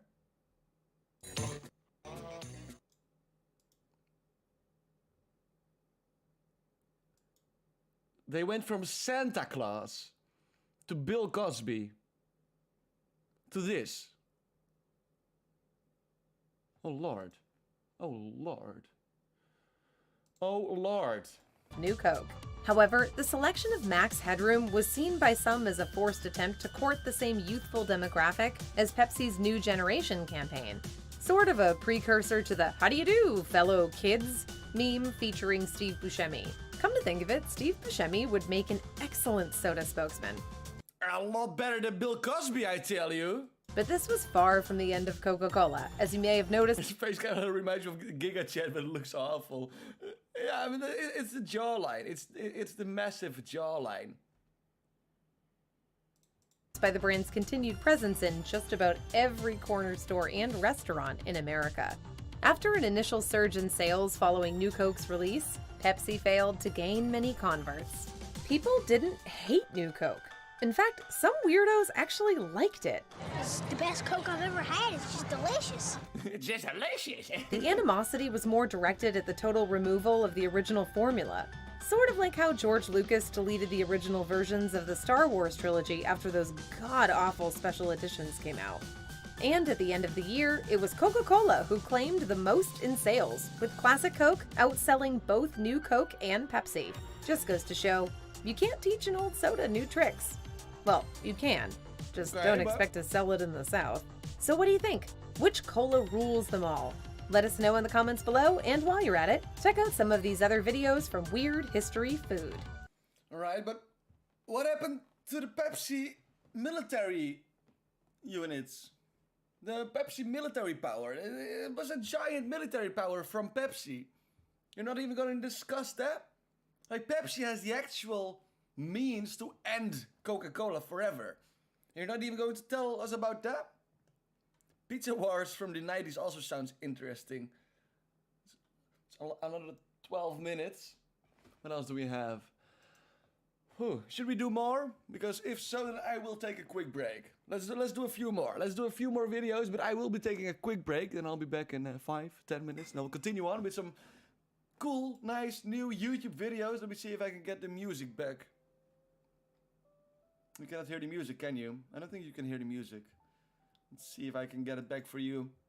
Maybe. Alrighty, then I will be back in 5-10 minutes and then we will continue on. Alrighty. See you then.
Alrighty, hey, hello, welcome back mateys and mateys. It's still Sunday, I'm still Gene Santis, it's not game day, we're watching some YouTube videos. How are we all doing? How are we still doing? Let me grab me something to drink here. Yoink, there we go. Let's see if we can find some more YouTube videos, shall we? I think there's gotta be more fun, nice content for us to react to. Let's get watching then, shall we? Welcome back, YouTube watching, hanging out on a Sunday, on a game day. Leave a like and let's find something. Let's find something that's funny, something that's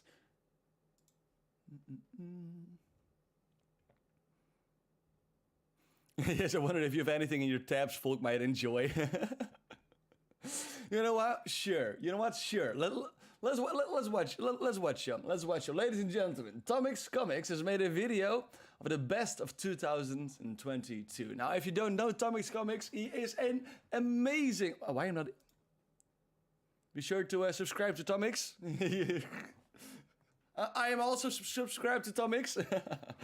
Tomix Comics is an amazing Marvel world creator, and he made a video on the best of 2022, best movie, show, games, and audio dramas. I've got no idea what audio dramas is, to be honest, but let's see. Yay! I've been waiting all year to make this video. Alright, hello viewers, friends, and people who I just wanted to geek out with. Welcome to my list of movies, shows, games, audio dramas, or other sorts of media that were simply amazing this year. Well, thank you very much. Some of it you probably already know and have seen. Some might be names you've heard but not given much thought to, not realizing you're passing over something incredible. Right. And some of it are hidden gems you probably never even heard of, but might just blow you away until you can't shut up telling everyone... Was it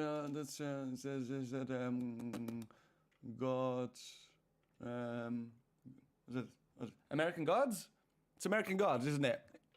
Gems you probably never even heard of, but might just blow you away until you can't shut up telling everyone you know to join you in enjoying them. Because just like in previous years when I've done this list, regardless of how your year went, there were some amazing things coming out with the potential to wow, excite, and generally brighten your days. They deserve to be celebrated, and you deserve to know about them. So let's begin. We'll start off with TV shows and movies, then move on to games, then audio dramas, then anything. Not American Gods, it's not from 2022. It looked like it. Kind of scared to ride a bike in the Philippines. Else I might want to throw. I recommend them all, but if you want to... A bike, we all bike here in the Netherlands. Everyone bikes here in the Netherlands. It's absolutely insane. And Marvel World is in the 2021 video. I understand Here that. are the timestamps. Don't worry, by the way, I may describe the overall concept of something or the impression it left on me, but I'll be careful not to spoiler anything important.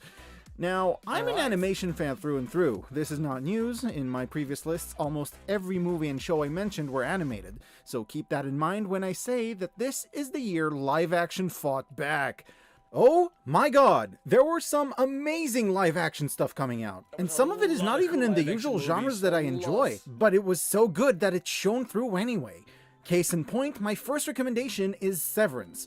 This show, produced for Apple... Never heard of it. I have never heard of it, to be honest. Severance. No idea.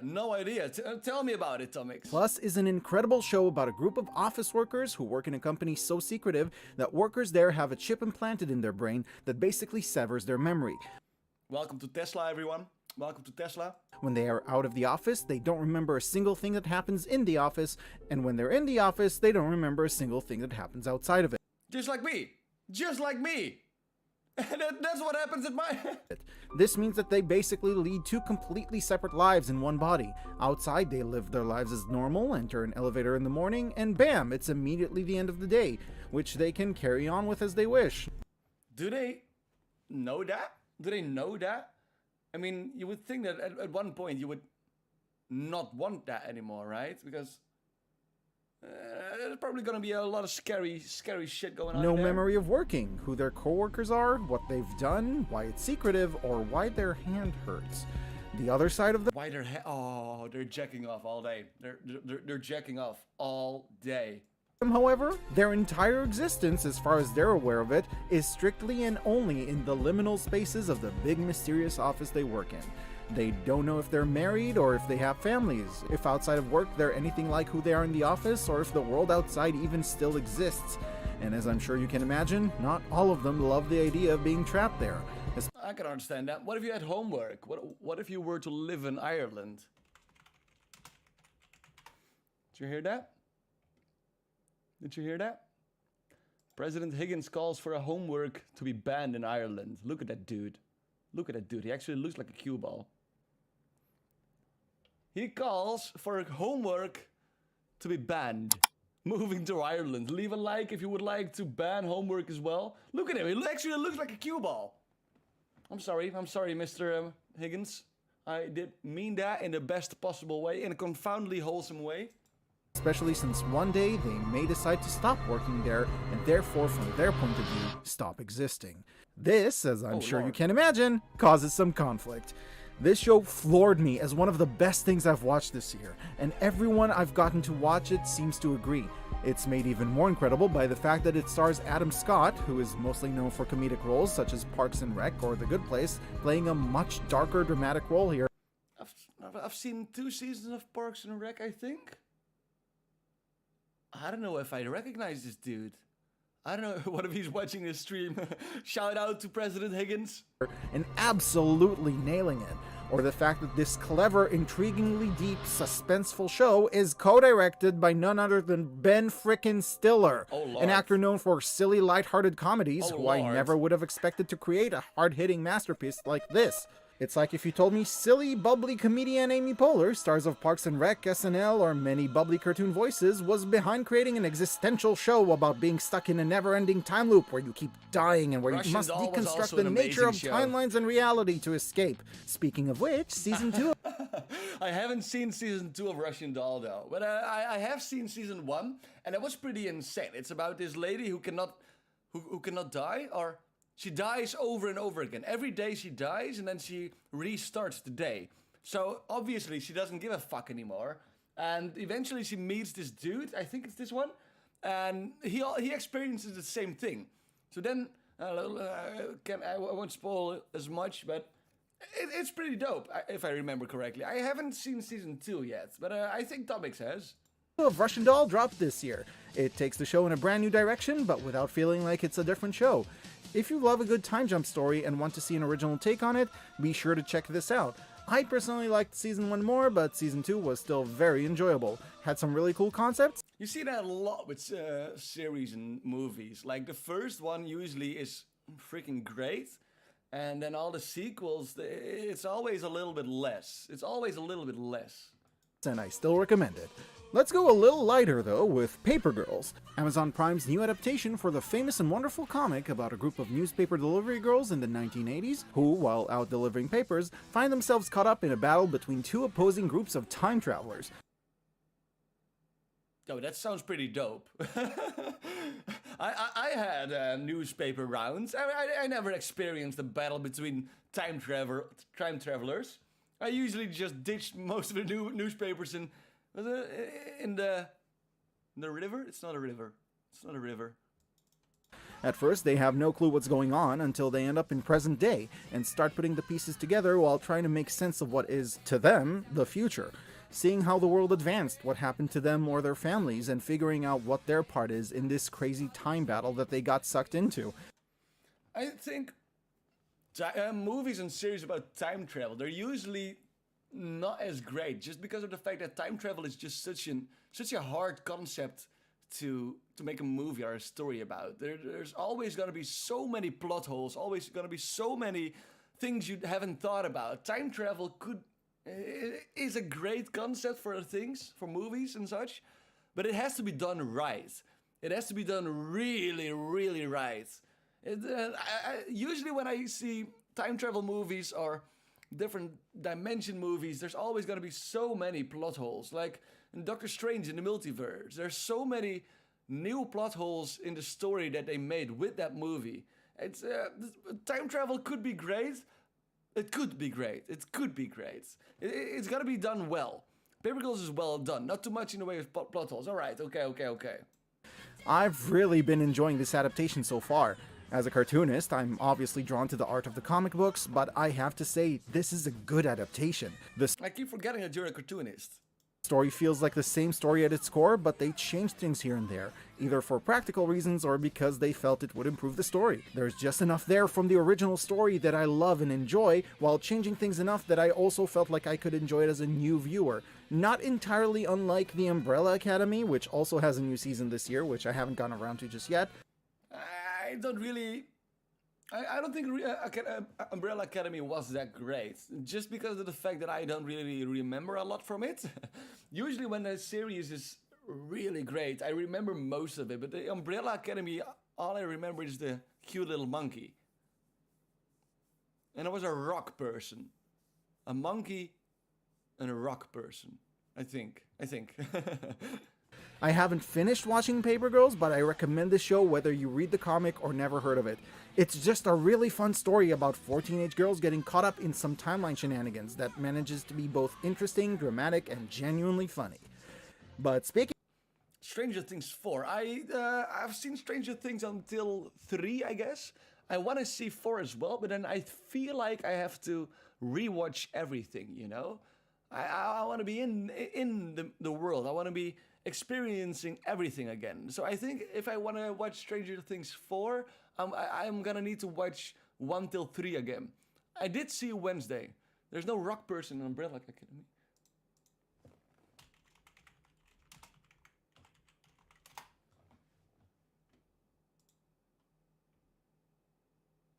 Huh. I guess you're right. But what the hell is that? What the hell is that then? That's a rock person if I've ever seen one. Look at those muscles. That is a rock person, dude.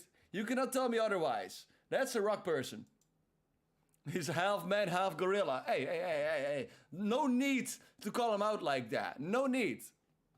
Speaking of timeline shenanigans that managed to be both interesting, dramatic, and... Everything, everywhere, all at once. I really enjoyed this movie. I did. I really enjoyed this movie. It was freaking great. Genuinely funny. That's by A24. Oh, nope. Pensions are in red. Have you guys seen Men? The movie Men. Now this movie is weird. It's really, really weird. If you're not too squeaky, not too scared about disgusting shit, check it out. Men is such a weird trip. Your friend's side said it was very well done, but also traumatizing for her. Yeah, if you're easily disgusted, if you have a small, delicate stomach, don't watch Men. Do not watch Men. Wait, let me see if I can find something on the other screen. I would not want to.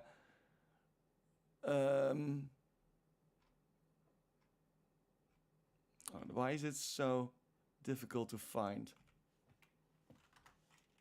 Men movie 2022, right? Let's see, can I find something that's not going to get me banned? What is it rated?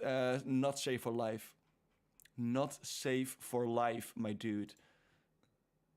No, that is not that scary here. It looks like that. What can I say about it? There's a lot of. It's weird. There's one actor and he plays almost every man in the movie, and there's a female, a lady who goes to a house in the woods to just live there for a week, just to get her mind of things. And this dude, he gives birth to himself through his neck, and it's absolutely horrendous. If you haven't seen anything that makes you puke yet, I highly recommend to go watch Men. it's a little bit more than Crimes of the Future. Crimes of the Future is also disgusting, but men, it's even weirder. I watched it in a cinema, and it was an experience, to say the least. Everything Everywhere All at Once is one of my favorite movies of the year and possibly the decade.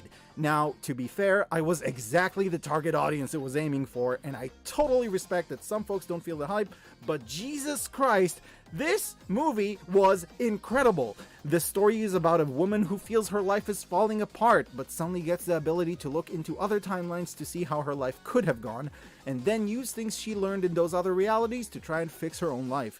This would have been an incredible movie, even if they just played it straight as just that, but it goes so far beyond that. I can't even. It jumps genres every 2 seconds, yet somehow manages to do them all well and make the transitions feel good and natural, yet completely unexpected. Yeah, the transitions in Everything Everywhere All at Once are absolutely insane. I don't know if I can find something of that. Everyone wants to be Everything Everywhere All at Once. Transitions.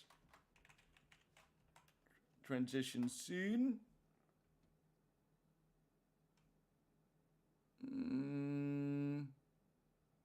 Where's that one? Where's that one scene?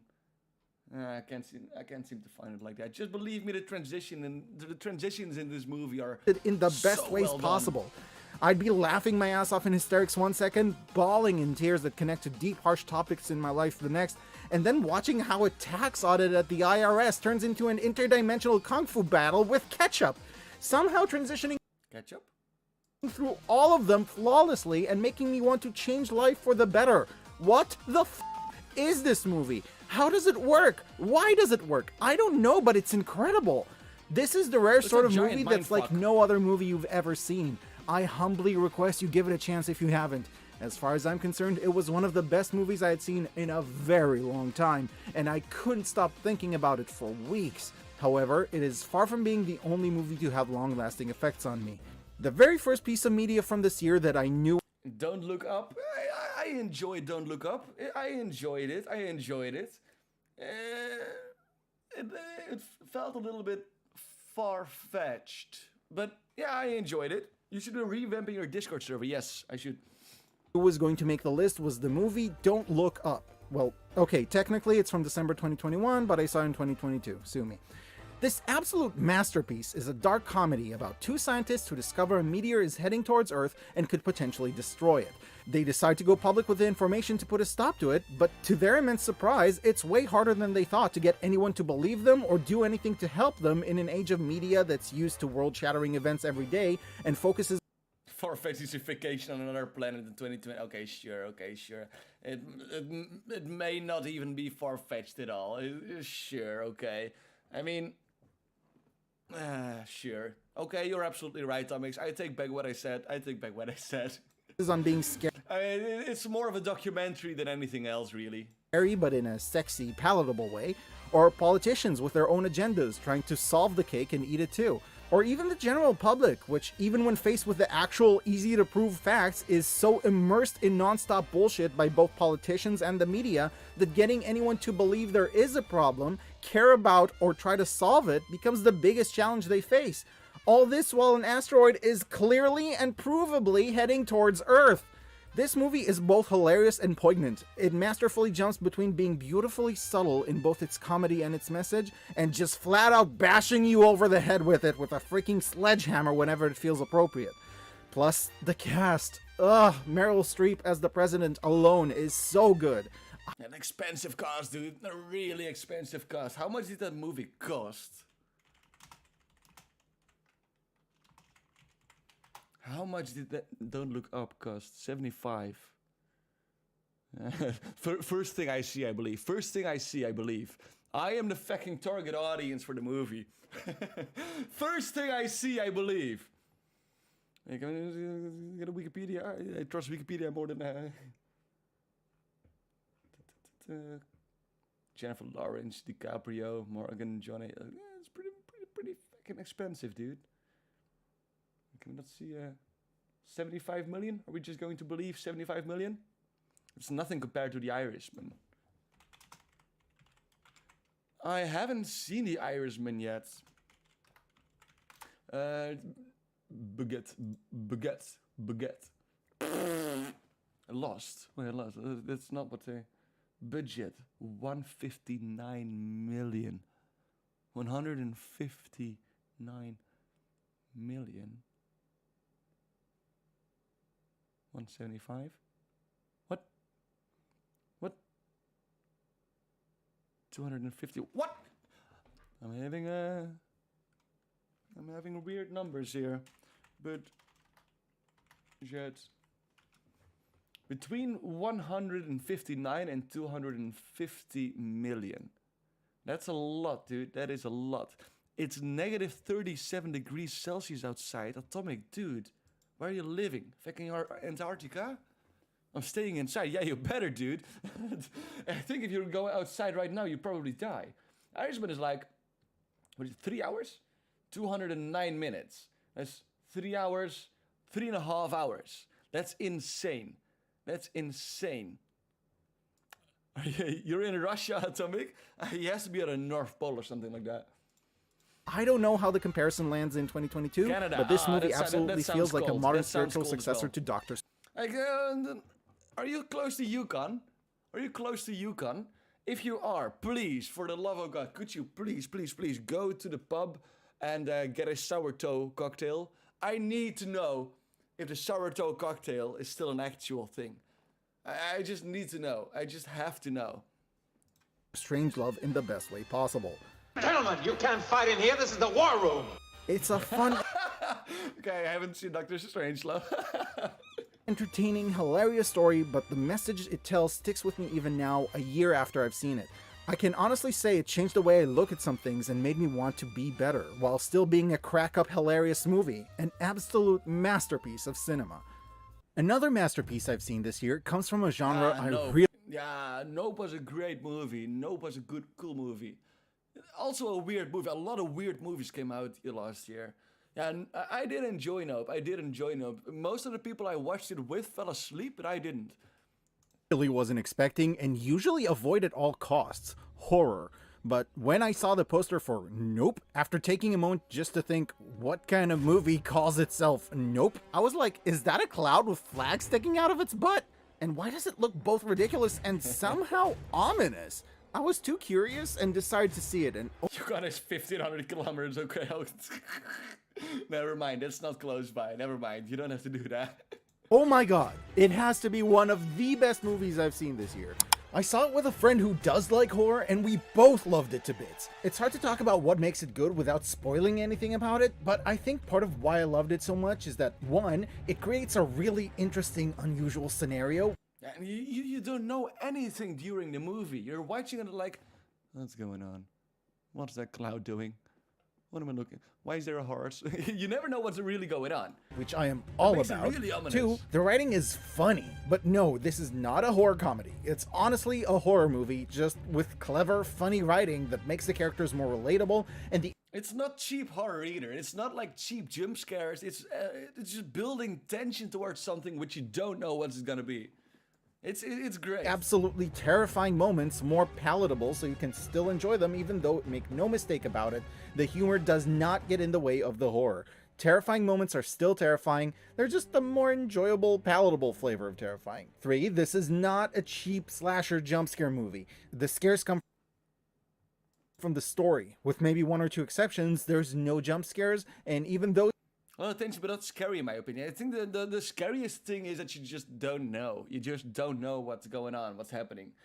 I think that's the scariest part. The scariest things are the things that you make yourself.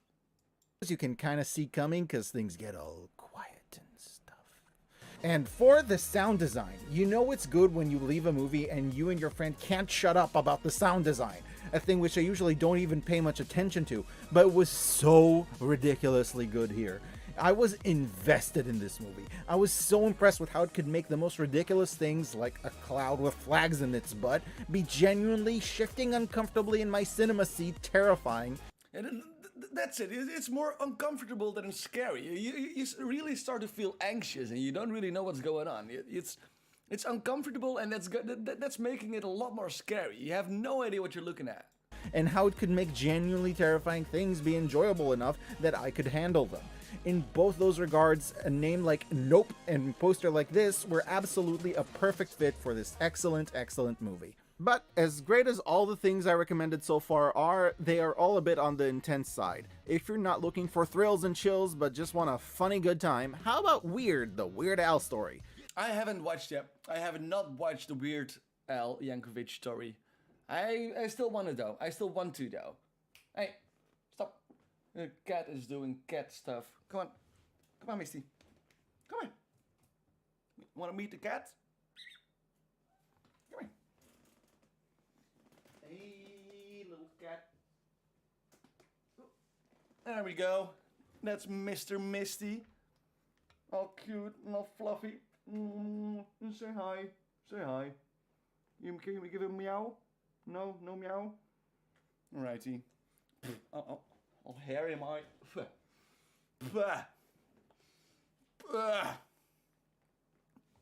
That face says it all. This, biography It's your gaming follows chair, Pastel Pink. It's my girlfriend's. I decided to pick up the comfortable chair today to watch some good videos. I still need to get my chair over here. It's still at my brother's. I still need to catch it. totally real story of famous comedy musician Weird Al Yankovic, played by who else? Daniel Radcliffe. Obviously, who else? This movie, much like anything else Weird Al does, is a parody of, well, biography movies, and a freaking good one at that. Originally, it started out as a fake trailer for the comedy website Funny or Die, but it was so popular that they turned it into a full movie, and the result is really enjoyable. I really like how so many of the wonderful, wonderful actors cast in this movie play their parts completely straight, even when we, as an audience, know how ridiculous the situation actually is.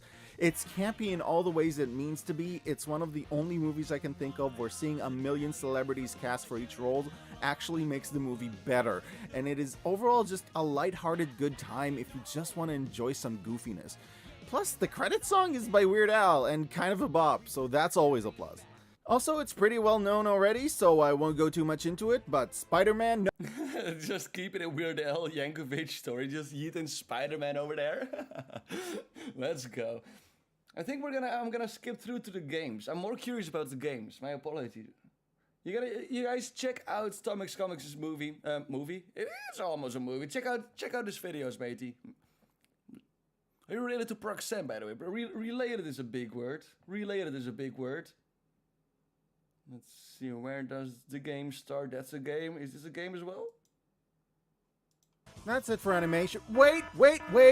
Stop the press! This is not a drill! While editing this video, I found out something huge that apparently flew right under my radar. Tatami Time Machine Blues is apparently a brand new sequel to Tatami Galaxy. Yes, I'm in a relationship. There she is. There she is. This is my girlfriend. This is my soon-to-be wife. I'll just put her right here. There we go. Come on, you just come right here. There. Come on, just sit tight. That's not gonna work. Yes, this is not working. That works. That works. Yeah, that works. Let's go. Let's go. One of the best animes I've ever seen, and who I spoke about on 2020's list, even though it came out in 2010. It's by the incredible, original, unimitable anime master Masaki Yuasa. I can't begin to describe what the plot is about without spoiling it, or its sort of sequel movie, The Night is Short, Walk On Girl, but the way I reacted to learning there's a new sequel to the show was the same as when you find out that your favorite musician is going to have a concert in your hometown. I don't even know what this sequel is about because I immediately came here to shove it in the script before I finish this video, but that's fine, because this is... Anime is horrible. You ever saw Pokemon? Masaki Yuasa we're talking about, and I don't expect it to be something you can easily cram into a synopsis. Either way, yes. Let's go, Tommy. Of course, film and TV are not the only topics we're celebrating this year. Let's move on to gaming, where once again, I found myself taken by some really unexpected contenders that don't fit my usual... Whose voice is that? This is Tomix, mate. He's from Tomix Comics' channel. He's in the chat right now. Subscribe to him as well. style, but I absolutely loved regardless. Epic Chef, for example, is a comedy RPG which I originally bought because I thought it was going to be a game about managing a restaurant, but it really wasn't. What I got instead was an absolutely hilarious RPG about a guy trying to make it as a chef. I'm talking laugh out loud. It's pretty much a standard RPG setting and plot, except hilariously written, and instead of battles, you have cook-offs, like with a live studio audience. And yo, that's dope. That's dope. What's that gonna set me back? What's that gonna set me back? I need that. Let's freaking go, gamers. Epic Chef. Recommended by the one and only Tomix. We gotta get that. We gotta get everything. that. The whole town is kind of obsessed with food, and you don't know how to cook. Was that a rat? Or there was a rat? You're expected to grow or find your own ingredients, so it's a bit of a farming sim on top of everything else. Either the hysterically clever writing or the fantastic and original cooking battle mechanics would be able to hold this game as a good game all on their own, but the fact that it has both just makes it an absolute joy. The game is not without some bugs, but they didn't stop me from enjoying and oh, that looks cool, dude. That looks cool, dude. I want to try that. I want to try that. Recommending this game through and through. It's honestly one of the biggest surprises I got out of a game this year, and a criminally slept on one at that. Though do be warned, as a vegetarian, it bummed me out that there is no animal-friendly way to play this. I know, but still, I spent hours trying to defeat the challenges without killing anything before learning that's impossible. Oh, digital vegetarian is hard. That's hard, dude.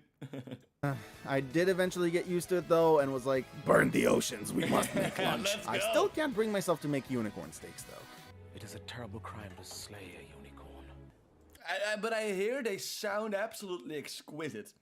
I hear they sound fucking exquisite.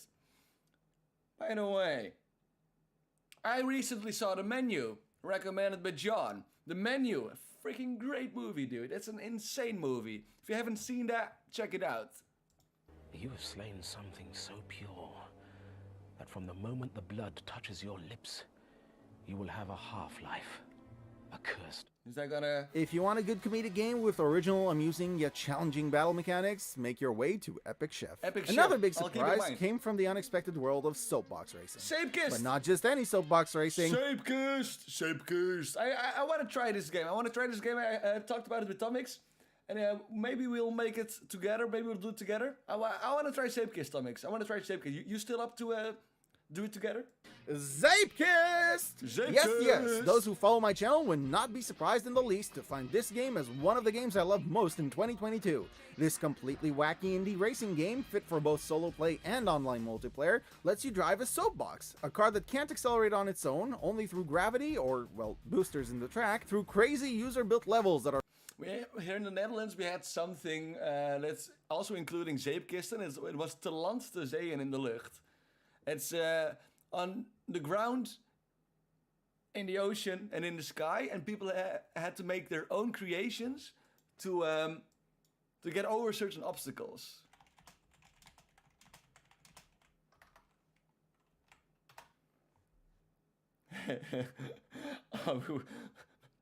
I was just going to suggest that. It was absolutely amazing. It was absolutely fantastic. Look at these dudes. Het is altijd leuk, hè, die herhalingen. Altijd leuk, hè, die herhalingen. Een breedbootje wat... Scouting Akkersloot. Go! Ja, die groep was... There they go. There they go. Dat kan wat, hoor. Kijk, look at them go. And then they shoot out. Jump, get the bell, get points, ring it. Van de scouting. Get the points and be amazing.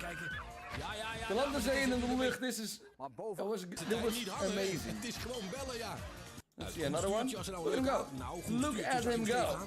Ja, het valt soms tegen, maar toch gaat het. Ja, het kan. Daar komt hij op de band. Ik ben ervan overtuigd. And he hits it. He hits it. They get stuck. They fly over the ocean. Ring the bell. Get glory and an upgraded marble. Dat zie je toch ook weer. How about that? Maybe we should do it to land, de zee en in de lucht stream. Look at this dude. Look at him go. Maar wat mooi. Look at him go. Terecht applaus. En hij weet zich ook heel goed wat betreft het evenwicht in... Fucking amazing, dude. Fucking amazing. The Bell of Pride. are fully customizable and can create some amazing things. The comparison to the Trackmania game series is inevitable to anyone who played that, but I think Zapekist comes out on top with gameplay that's much more focused on fun, wackiness, versatility, scene creation, and challenge, while still allowing for high-level actual technique and racing gameplay for those who are more into that. It's been an absolute blast. The community has been growing strong with non-stop fun tracks and online lobbies to play in, as well as developer updates. Whether you're just looking for a fun way to pass the time on goofy fun tracks, or you really want to race at peak efficiency to shave milliseconds off your time to hit those leaderboards, Zapekist gets a gold medal. I just want to troll, dude. I just want to ram other people off the track. That's pretty possible, right? Just ramming people. More in my usual wheelhouse of games, we have several build and manage tycoon-style entries. The first one being Railgrade, an incredible yet totally slept-on futuristic railroad management sim that's less about spanning giant distances and vistas with a stretched-out rail network, and more about spaghetti. This game is wonderful, offering a variety of different challenges through its campaign, interesting and original gameplay, difficulty ratings that let you decide if you want to chill out and take your time, or race the clock for those precious bonus goals. All the while sprinkling in wonderful graphical touches, optional bonus levels, hints of subtext and lore, while, you know, also just being a very good train game. I am angry at this game for being as good and wonderful as it is. Why? Because it's a filthy Epic Games exclusive. And Switch. Okay, Epic Games. In that case, Epic Games probably has given it away for free at some point, right? Shame on you, Epic. How dare you not be Steam? Jokes aside, though, I would consider... What's your problem with Epic? What's your problem with Epic Games? Epic Games is alright. What's wrong with Epic Games? I appreciate me Epic Games. What's the deal here?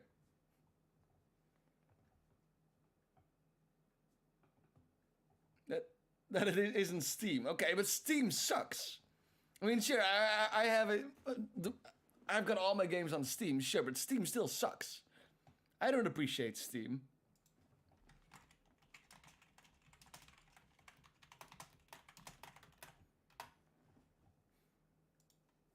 Steam is a wonderful, huge catalog, tons of sales, but it doesn't work! Steam simply just doesn't really work. It's just... It's always a little iffy and whack, and it's way too difficult to join local, to join co-op and such.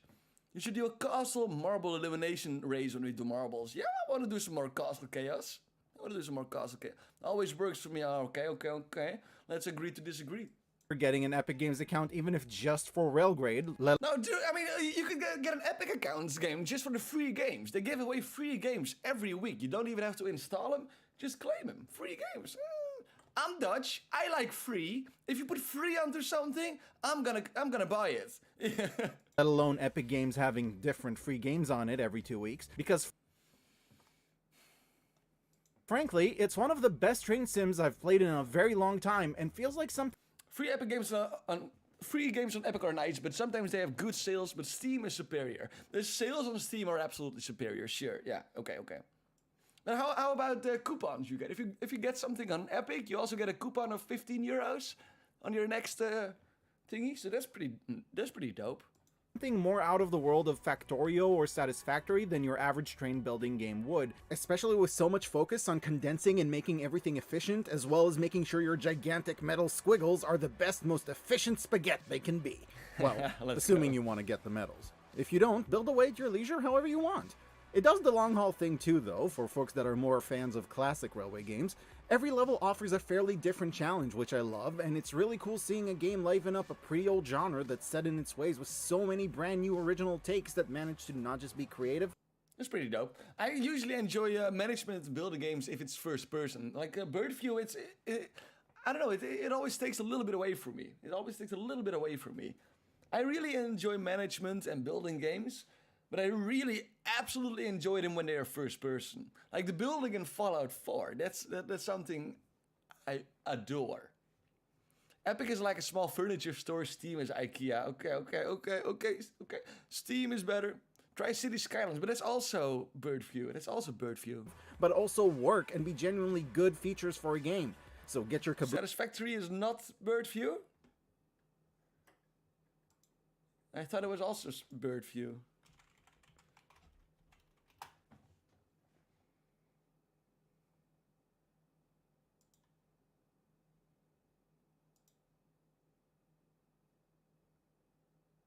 I was like, okay, that looks pretty cool.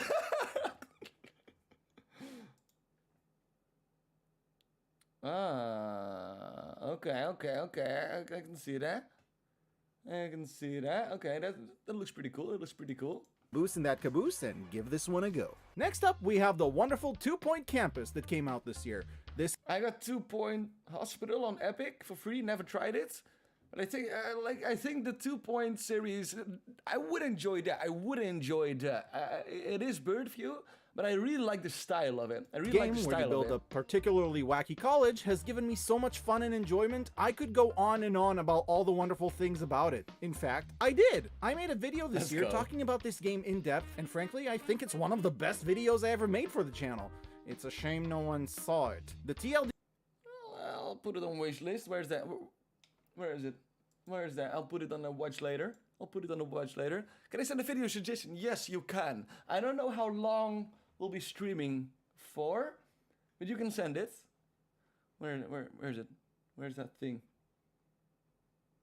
Oh, this one. Righty. There we go.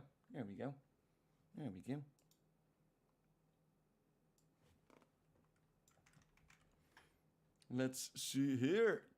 There we go. Hij speelde Skilled Sky. Atomics? Your time has come. John just sent me something that I'm really curious about. Let's everybody subscribe to Atomics. Like the video. Look at that. Extremely high speed and skilled Scania bus driving. Oh, that's gotta be amazing.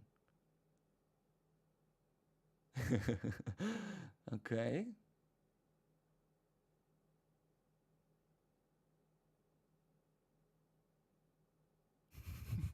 All right, let's see. Look at him go. Oh.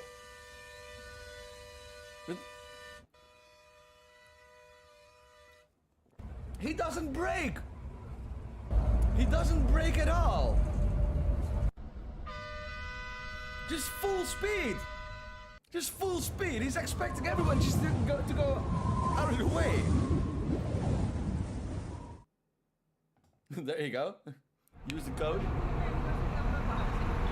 You can see that this is a quick bus. This is a fast bus. You can see by the aerodynamics, you can see by this little yellow orange stripe here, that this bus is gonna go quick.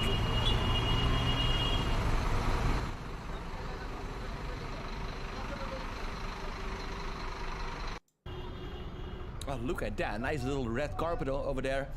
This is what you expect from a bus seat. Do you know why there's this pattern is there?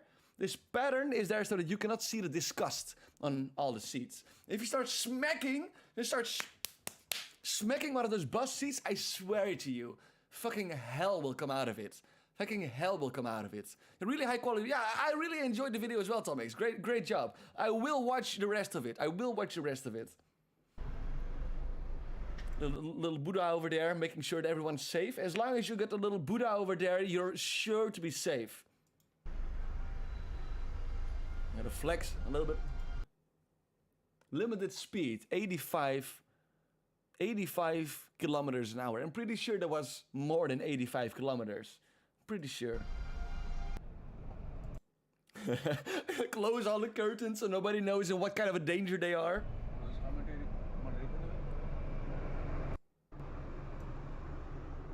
That looks pretty comfy. It could be worse. So, again, the logo flex, that's important. Epic transitions over there. You got some spiritual, motivating posters over there. 15 years of bus driving. All right, let's see what 15 years of being on a job can do. Instead of braking, he uses his horn to warn others. It's the same clutch. Okay.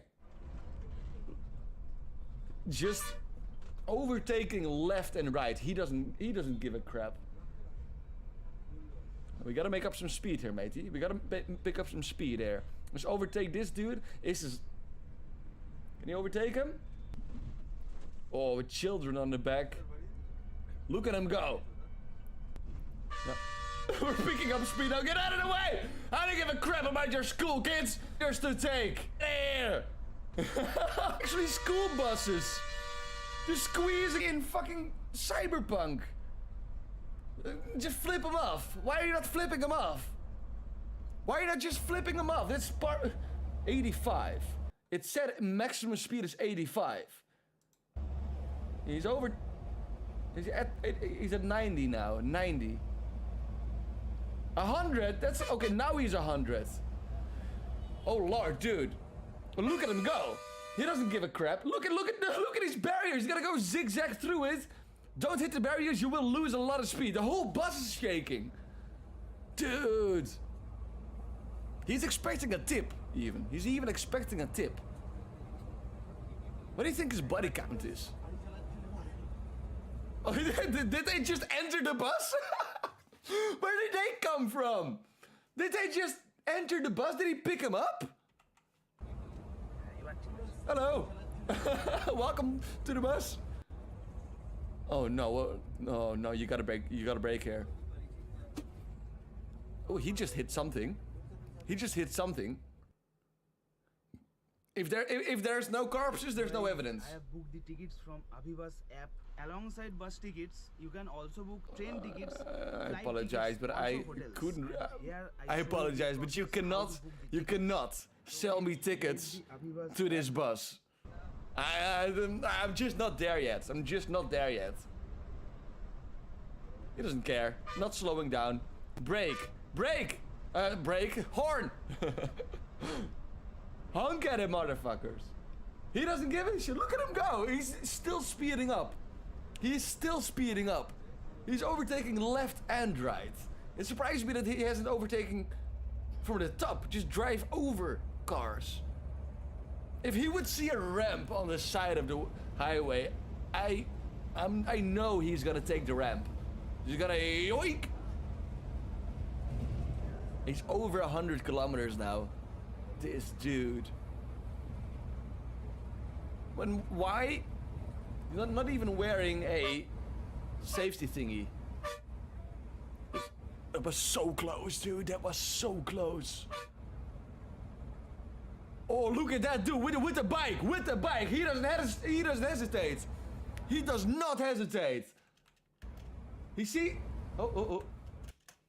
this dude coming, and he's still like, I'm gonna go. I can get that.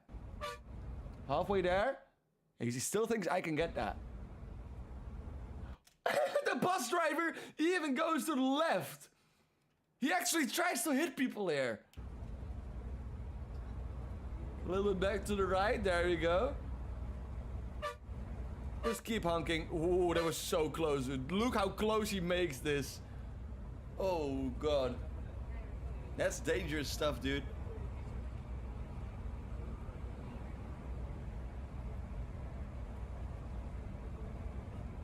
Look at the window shake!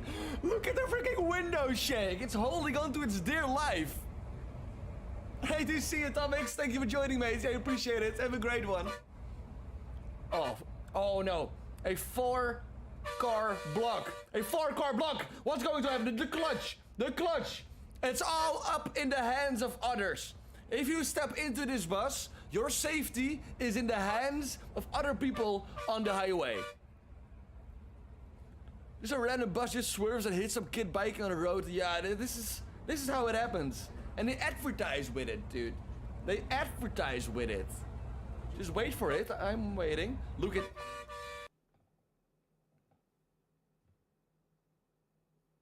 You can't go through that. You can't go through that. How are you gonna do that? Just bump him out of the way? Just yeet them to the sides? What are you gonna do? You're gonna drive over them? He's not gonna brake, we know that. Your safety is in the hands of other people in traffic. Look at this dude. Get out of the way, stupid car. Don't you see him coming over here? It is impressive. It's impressive that he hasn't killed anyone yet.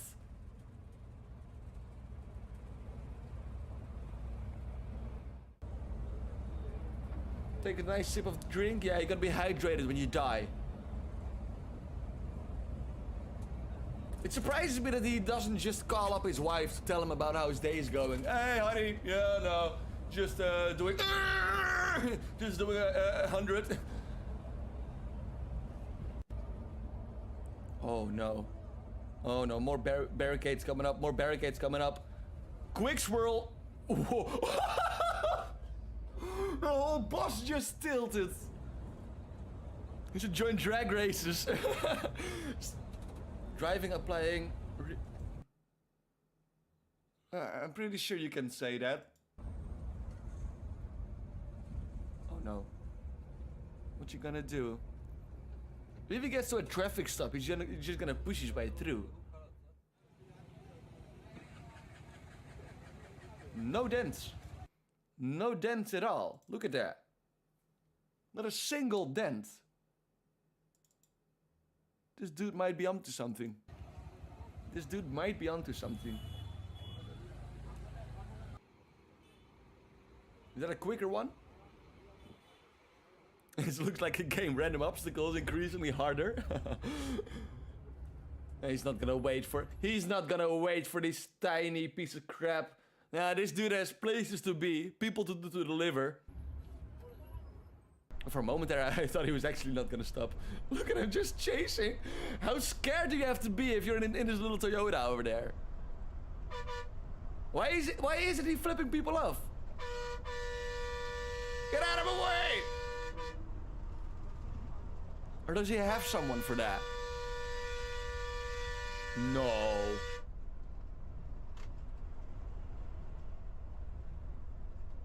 Dude.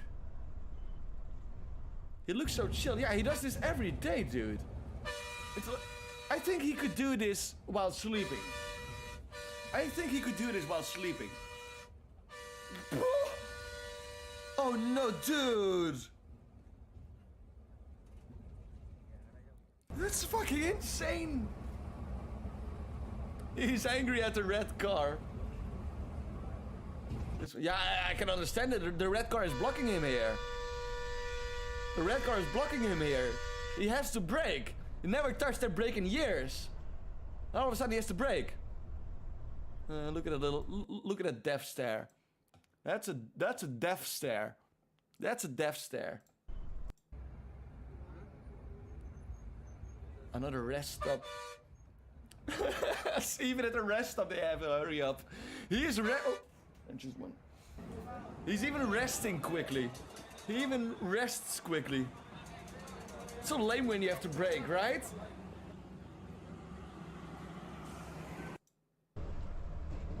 Dude. One bump. One pothole. This is easy. This is easy. Can someone just look at those clouds? What? What's up with the clouds? I don't give a flying fuck about the clouds. I'm here to watch the road. I can see they're moving opposite toward...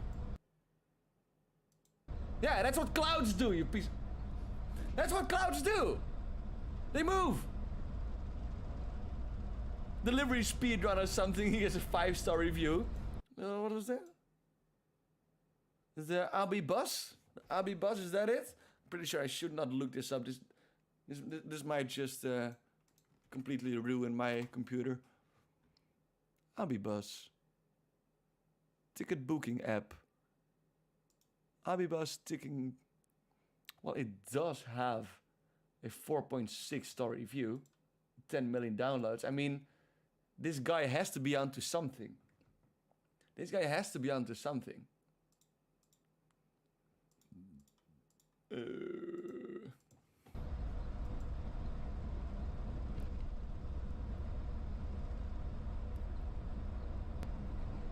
I mean, he's done this for 15 years. It's sad. Oh, there were the potholes. He was so quick. He just yeeted over the potholes. He didn't care. The bus didn't even notice. The suspension didn't even have time to go back. I mean, in his 15 years, you're telling me he never killed someone? No one wearing a seatbelt. Look at all this water. You gotta stay hydrated there. Oh my god. Oh! Almost flipped over. Imagine a deer just goes in front of him. He doesn't care. No, he doesn't care. It's like a fly. Oh no, how are you gonna... this is a clutch. Go. This is in a clutch. Ooh, get out of the way! There you go. Stupid pedestrians. I'm surprised he doesn't just go over the... Let's go. I mean, surely there are people on top of our bus as well, right?